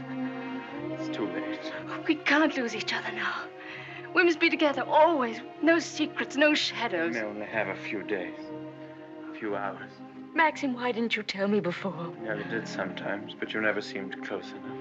How could we be close when I knew you were always thinking of Rebecca? How could I even ask you to love me when I knew you loved Rebecca still? What are you talking about? What do you mean? Whenever you touched me, I knew you were comparing me with Rebecca. Whenever you looked at me or spoke to me or walked with me in the garden, I knew you were thinking, this I did with Rebecca, and this, and this.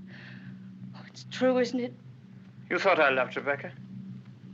You thought that? I hated her.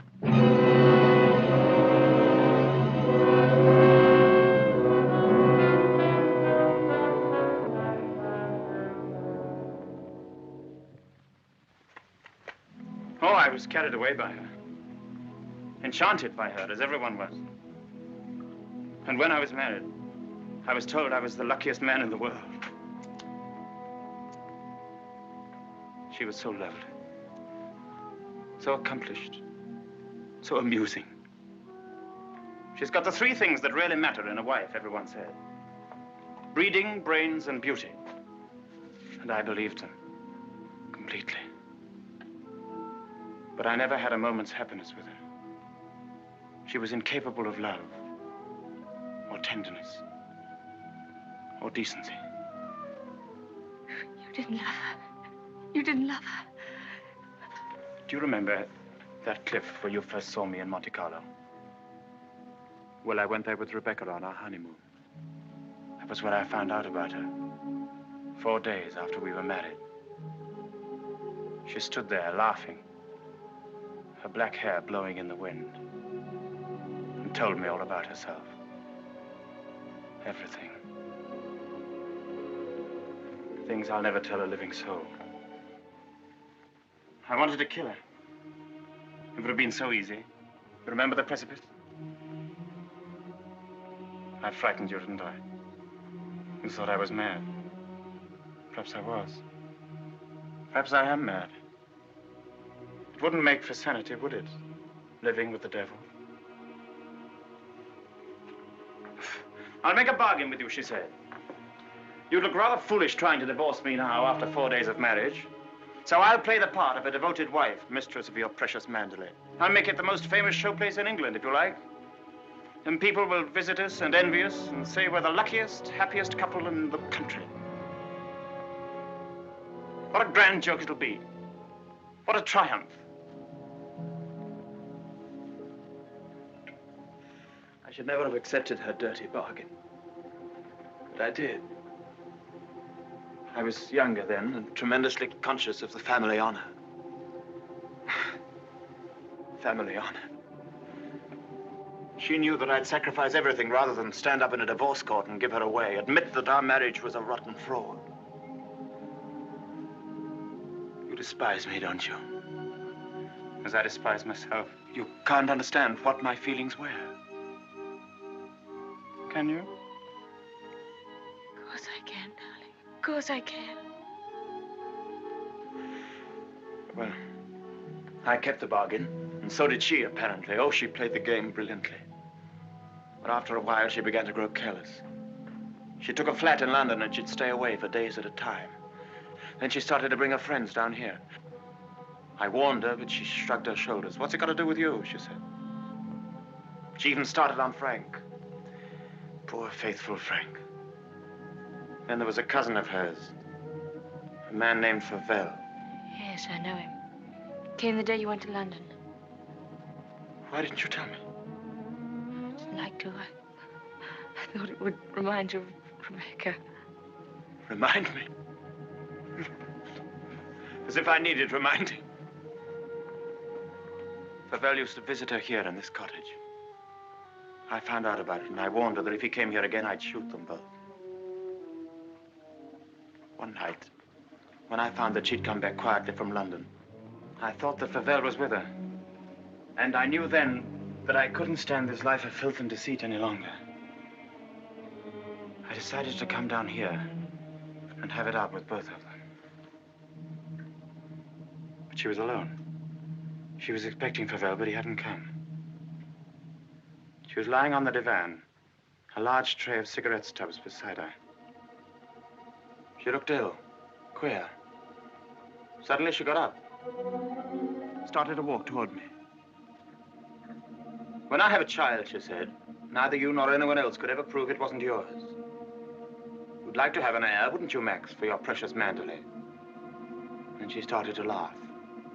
How funny. How supremely, wonderfully funny. I'll be the perfect mother, just as I've been the perfect wife. No one will ever know.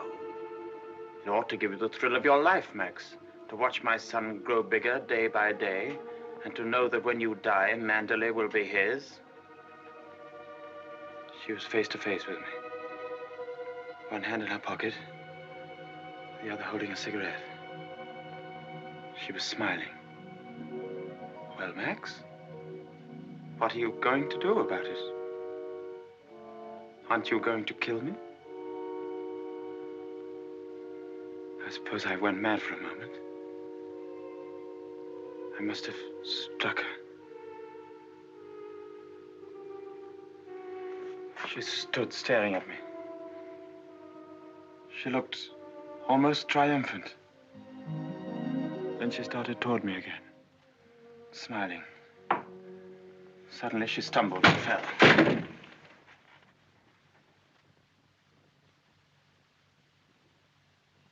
When I looked down, ages afterwards it seemed, she was lying on the floor.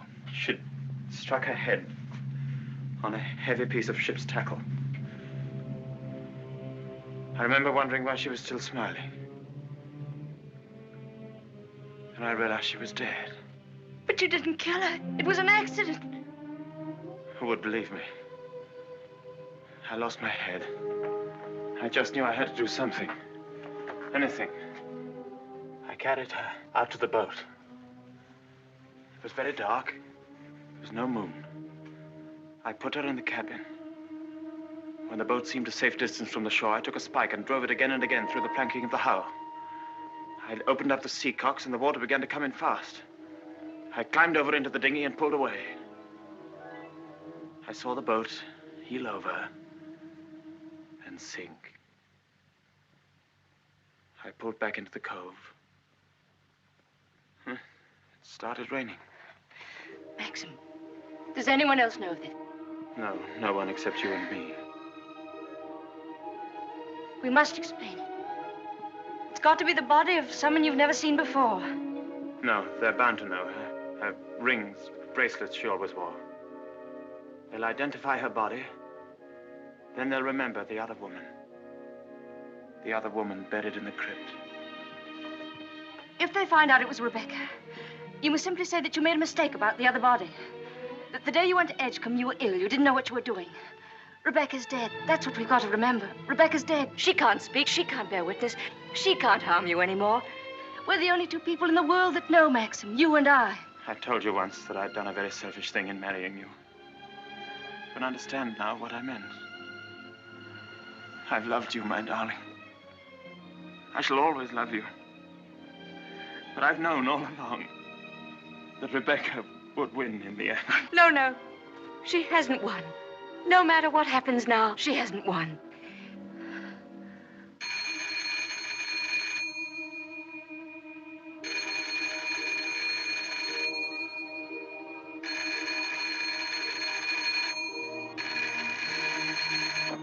Hello? Hello? Oh. Hello, Frank. Hello, Frank. Yes. Who? Colonel Julian? Yes, tell him I'll meet him there as soon as I possibly can. What? Well, say we could talk about that when we're sure about the matter. What's happened? Colonel Julian called. He's the chief constable of the county. He's been asked by the police to go to the mortuary. He wanted to know if I could possibly have made a mistake about that other body.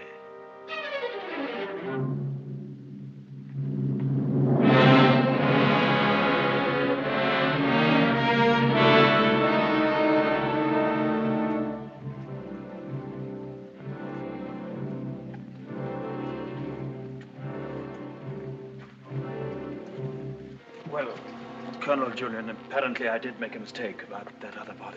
The mistake was quite natural under the circumstances. Besides, you went well at the time. That's nonsense. I was perfectly well. Oh, don't let it worry you, Maxim. Nobody can blame you for making a mistake. Pity is you've got to go through the same thing all over again. What do you mean? Well, there'll have to be another inquest, of course. Same formality and red tape. Oh. Wish you could be spared the publicity of it, but I'm afraid that's impossible. Oh, yes, the publicity.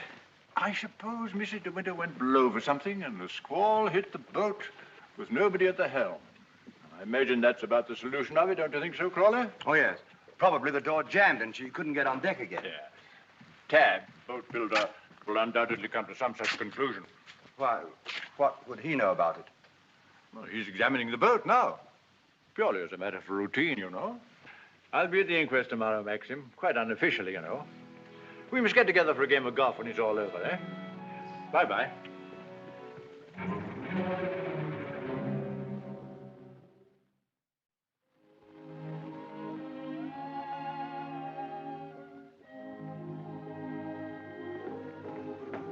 I have the evening papers, madam. Would you care to see them? Oh, no, thank you, Frith. And I prefer that Mr. De Winter weren't troubled with them either. I understand, madam. Permit me to say that we're all most distressed outside. Oh, thank you, Frith. I'm afraid the news has been a great shock to Mrs. Danvers. Yes, I rather expected it would be. It seems there's to be a coroner's inquest, madam. Yes, Frith, it's purely a formality. Of course, madam.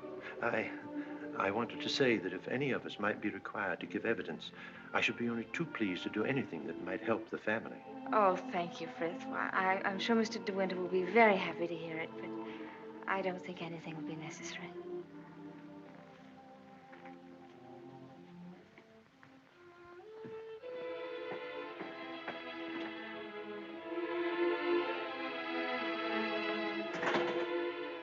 Maxim. Hello, darling. Oh, Maxim, I'm worried about what you'll do at the inquest tomorrow. What do you mean? You won't lose your temper, will you? Promise me that they won't make you angry. All right, darling. I promise.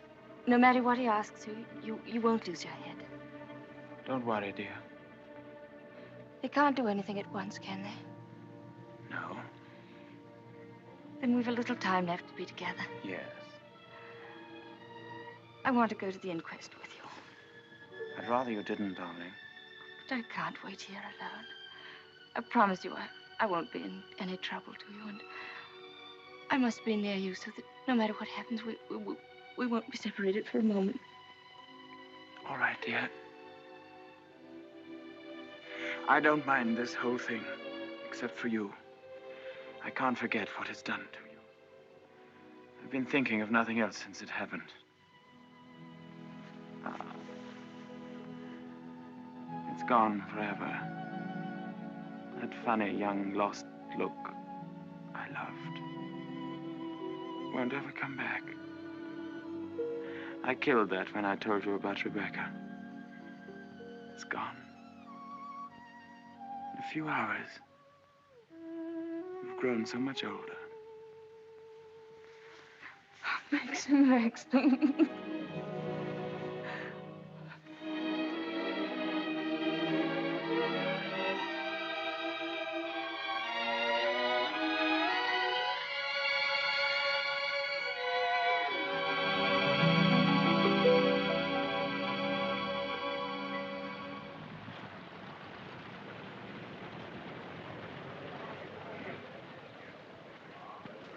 Black Jack Bridie was his name. The most important arrest I ever made. It must have been about 2 years ago now. Of course, there was no doubt about it. He was hung a month after I caught him. Hello, wait a minute. They've got old Balmy Ben up now. You remember the late Mrs. de Winter, don't you? She's gone. Yes, we know that. She went in the sea. The sea got her. That's right, that's right. Now, we want you to tell us whether you were on the shore that last night she went sailing. Eh? Were you on the shore that last night she went out when she didn't come back? I didn't see nothing. I don't want to go to the asylum. Them cruel folks there. Now, nobody's going to send you to the asylum. All we want you to do is to tell us what you saw. I didn't see nothing. Come, come. Did you see Mrs. de Winter get into her boat that last night? I don't know nothing. I don't want to go to the asylum. Very well, you may go. You may go now. Now, Mr. Tabb. Yes, sir. Step forward, please.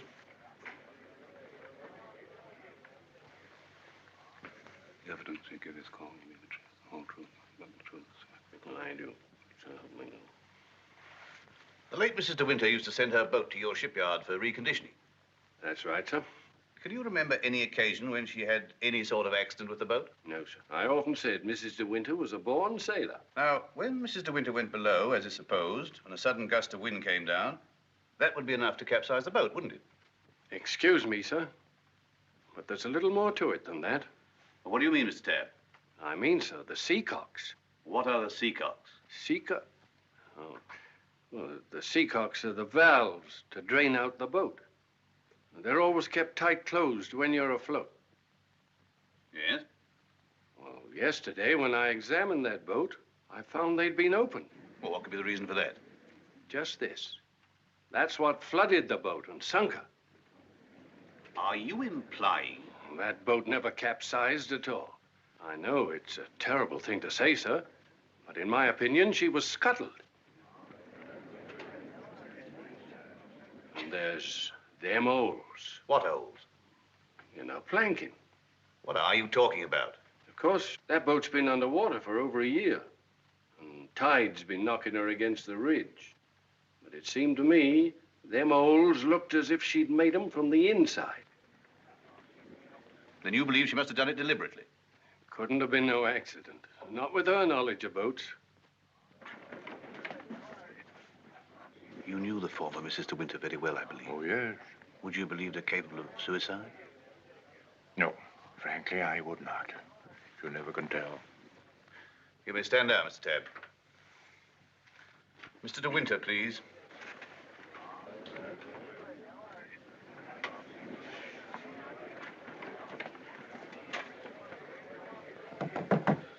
I'm sorry to drag you back for further questioning, Mr. de Winter, but you've heard the statement of Mr. Tabb. I wonder if you can help us in any way. I'm afraid not. Can you think of any reason why there should be holes in the planking of the late Mrs. de Winter's boat? Well, of course I can't think of any reason. Has anyone ever discussed these holes with you before? Well, since the boat has been at the bottom of the ocean, I scarcely think that likely. Mr. de Winter, I want you to believe we all feel very deeply for you in this matter, but you must remember that I don't conduct this inquiry for my own amusement. That's rather obvious, isn't it? I hope that it is. Well, since Mrs. de Winter went sailing alone, are we to believe that she drove those holes herself? Well, you may believe what you like. Can you enlighten us as to why Mrs. de Winter should have wanted to end her own life? I know of no reason whatever. Mr. de Winter, however painful it may be, I have to ask you a very personal question. Were relations between you and the late Mrs. de Winter perfectly happy? Were relations between you and the late Mrs. de Winter perfectly happy?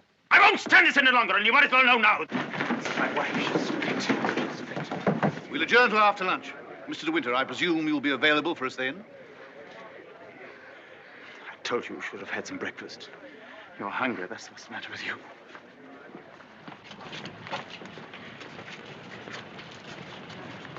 Mr. Frith thought you might like to have some lunch from the house and sent me with it. Oh, that's fine, man. And can you pull around the corner? Very good, sir.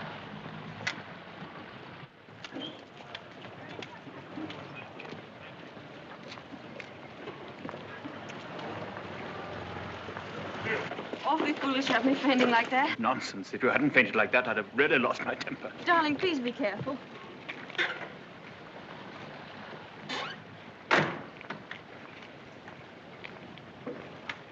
Darling, if you wait here a few moments, I'll see if I can find old Frank. Of course, darling. Don't worry about me. I'll be all right. Sure? Here. Try a spot of this. Do you good. Thank you. Are you all right? Yes, of course. Won't be long. Right you are. Hello. And how does the bride find herself today? I say, marriage with Max is not exactly a bed of roses, is it? I think you better go before Maxim gets back. Oh, jealous, is he? Well, I can't say I blame him. But you don't think I'm the big bad wolf, do you? I'm not, you know. I'm a perfectly ordinary, harmless bloke. And I think you're behaving splendidly over all this. Perfectly splendidly. You know, you've grown up a bit since I last saw you. It's no wonder. What do you want, Furlough? Oh, hello, Max. Things are going pretty well for you, aren't they? Better than you ever expected. I was rather worried about you at first. That's why I came down to the inquest. Well, I'm touched by your solicitude, but if you don't mind, we'd rather like to have our lunch. Lunch? I say, what a jolly idea. Rather like a picnic, isn't it? Oh, I'm so sorry. Do you mind if I put this there? You know, Max, old boy, I really think I ought to talk things over with you. Talk what things over? Well, those holes in the planking, for one thing. Those holes that were drilled from the inside. Oh, Mullen. Yes, sir? Would you, like a good fellow, have my car filled with petrol? It's almost empty. Very good, sir. And Mullen, close the door, will you? Yes, sir. Does this bother you?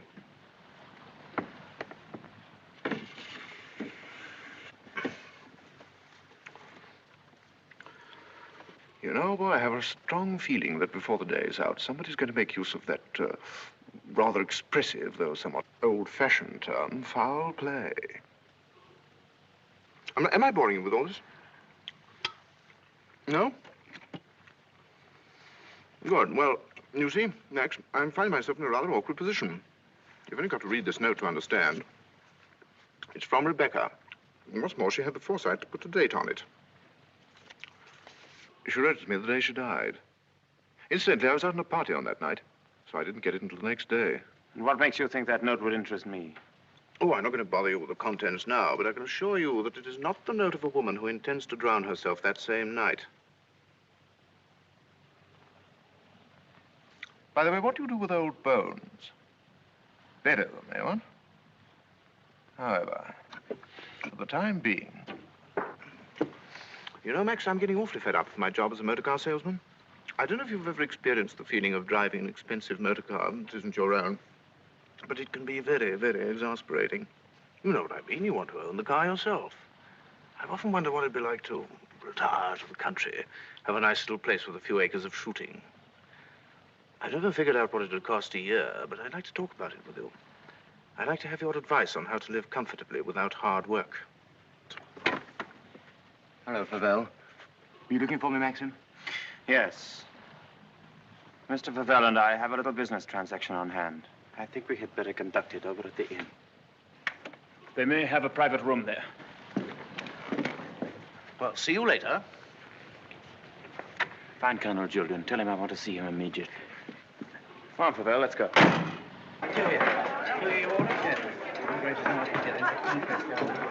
Have you a private room, please?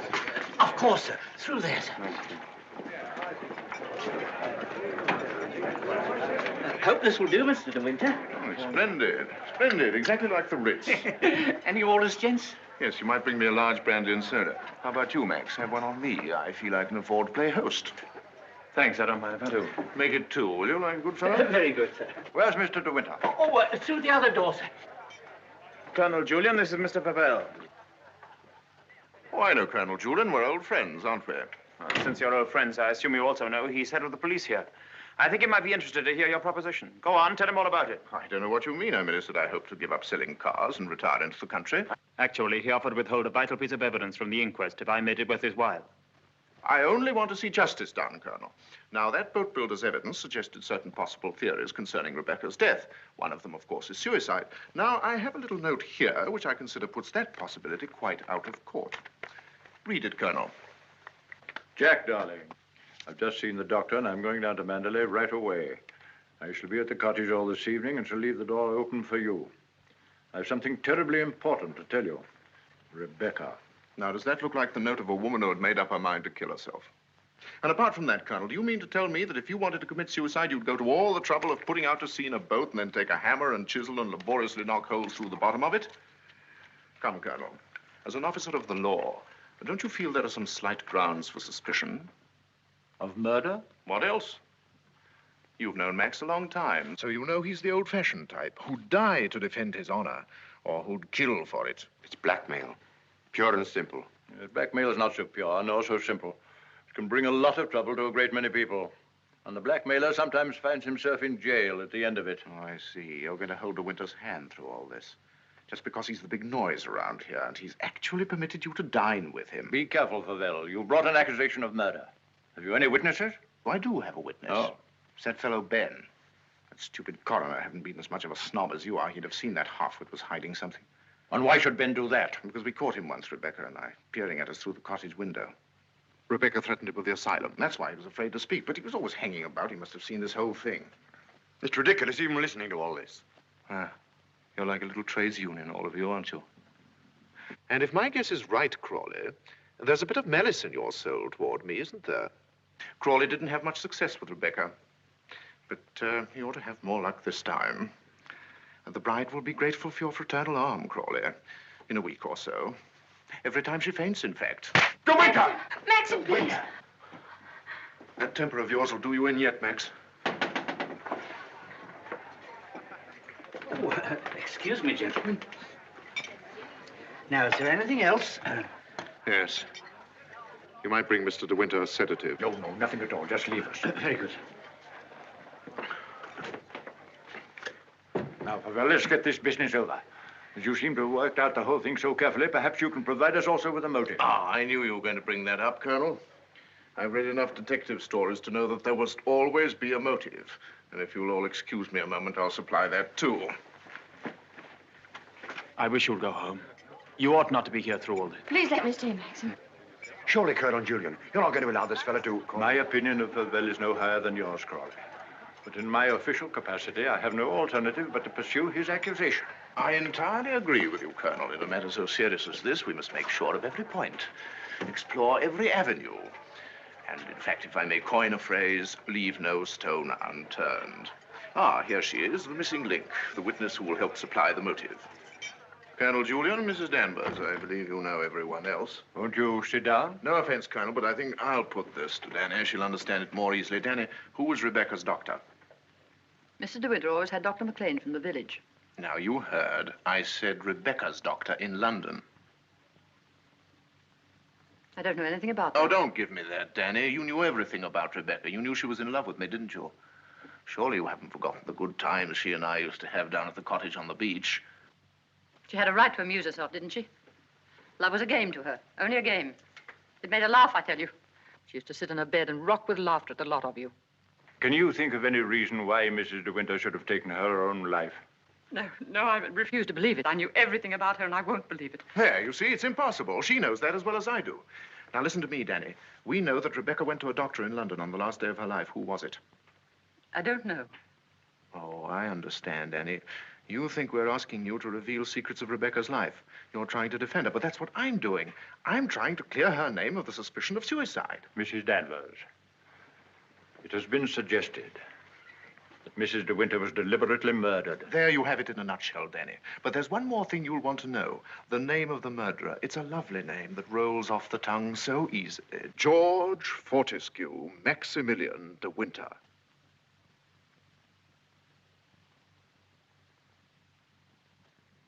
There was a doctor. Mrs. De Winter sometimes went to him privately. She used to go to him even before she was married. We don't want reminiscences, Danny. What was his name?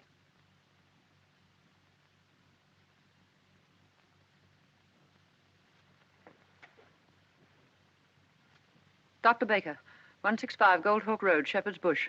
There you are, Colonel. There's where you'll find your motive. Go and question Dr. Baker. He'll tell you why Rebecca went to him, to confirm the fact that she was going to have a child.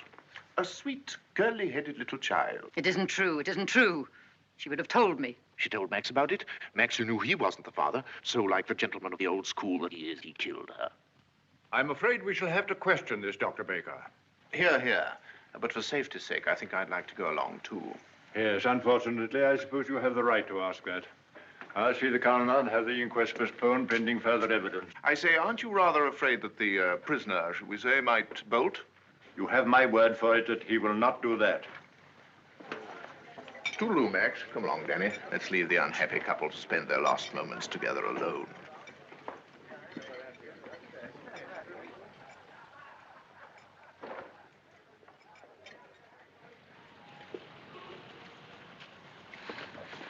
Are you sure you don't want me to go with you, Max?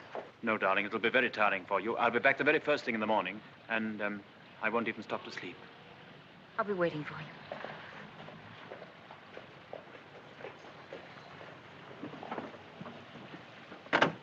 Ready, Maxim? Yes. You two go on ahead. I'll follow with Favell.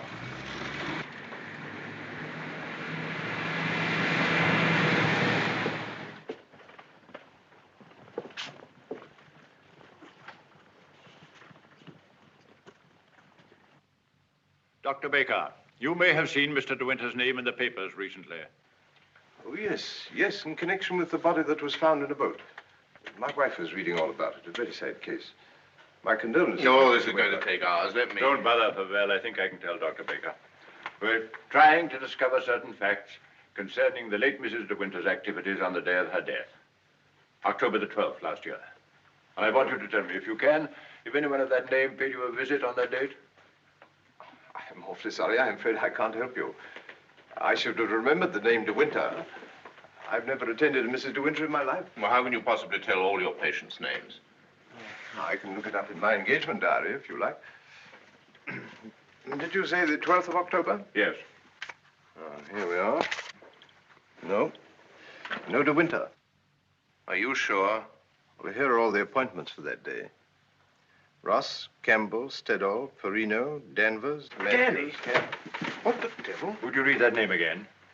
Did you say Danvers? Yes, I have a Mrs. Danvers for 3 o'clock. What did she look like? Can you remember? Yes, I remember her quite well. She was a very beautiful woman. Tall, dark, exquisitely dressed. Rebecca. The lady must have used an assumed name. Is that so? This is a surprise. I'd known her a long time. What was the matter with her? My dear sir, there are certain ethics. Could you supply a reason, Dr. Baker, for Mrs. De Winter's suicide? For her murder, you mean? She was going to have a kid, wasn't she? Come on, out with it. Tell me, what else would a woman of her class be doing in a dump like this? I take it the official nature of this visit makes it necessary for me to... I assure you, we'd not be troubling you if it were not necessary. You want to know if I can suggest any motive as to why Mrs. De Winter should have taken her life? Yes, I think I can.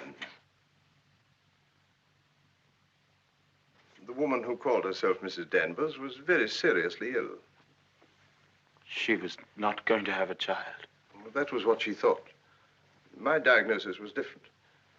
I sent her to a well-known specialist for an examination and x-rays. And on this date, she returned to me for his report.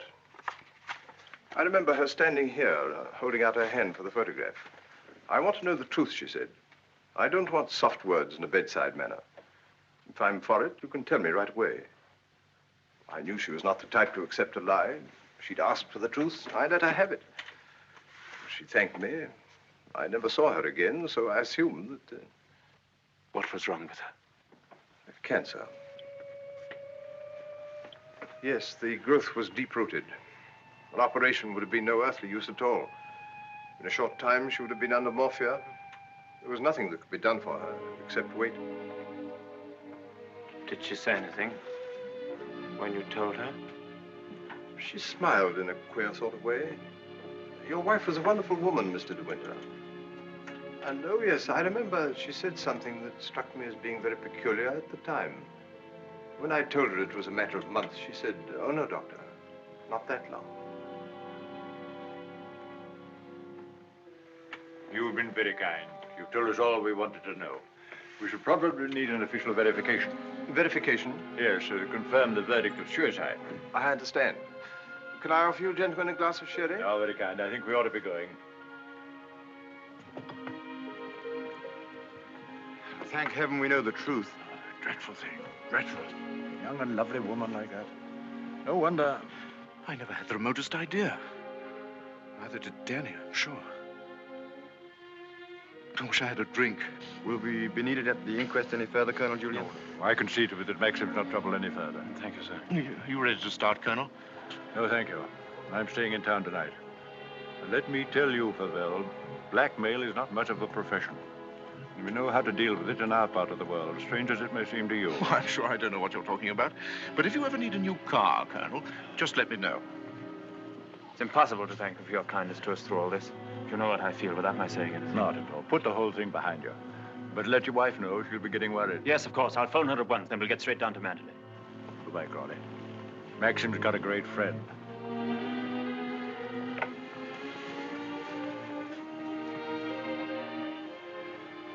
Frank, Yes, Maxim? Something you don't know. Oh, no, there isn't.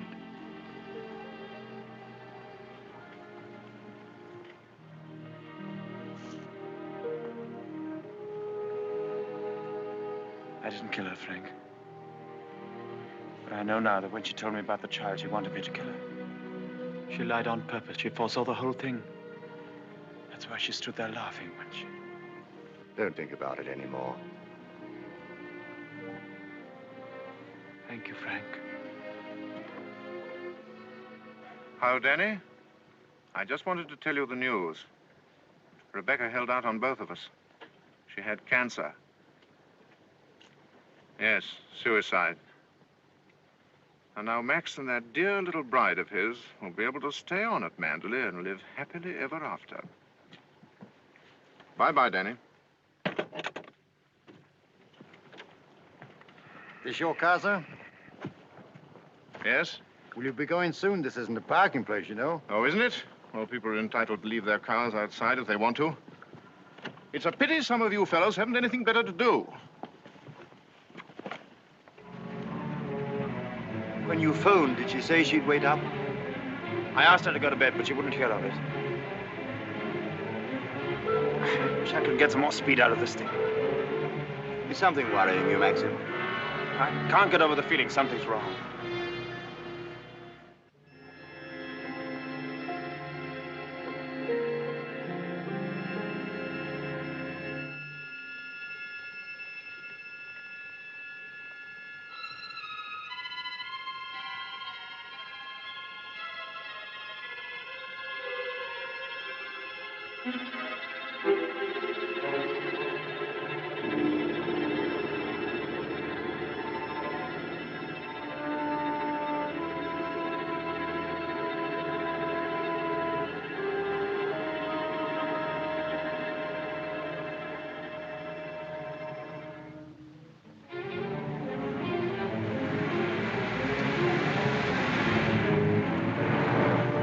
Frank.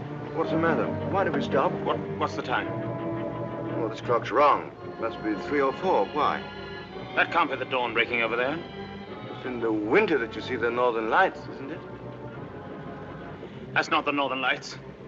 That's Manderley.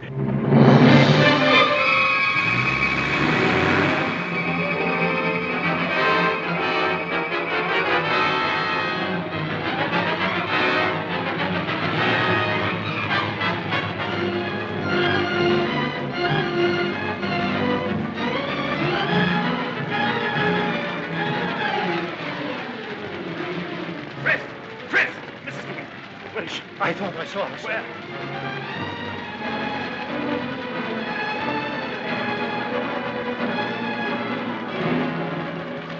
Maxim! Thank heaven you've come back to me. Are you all right, darling? Oh, yes, sir. Are you all right? Mrs. Danvers. She's gone mad. She said she'd rather destroy Manderley than see us happy here. Look! The West Wing!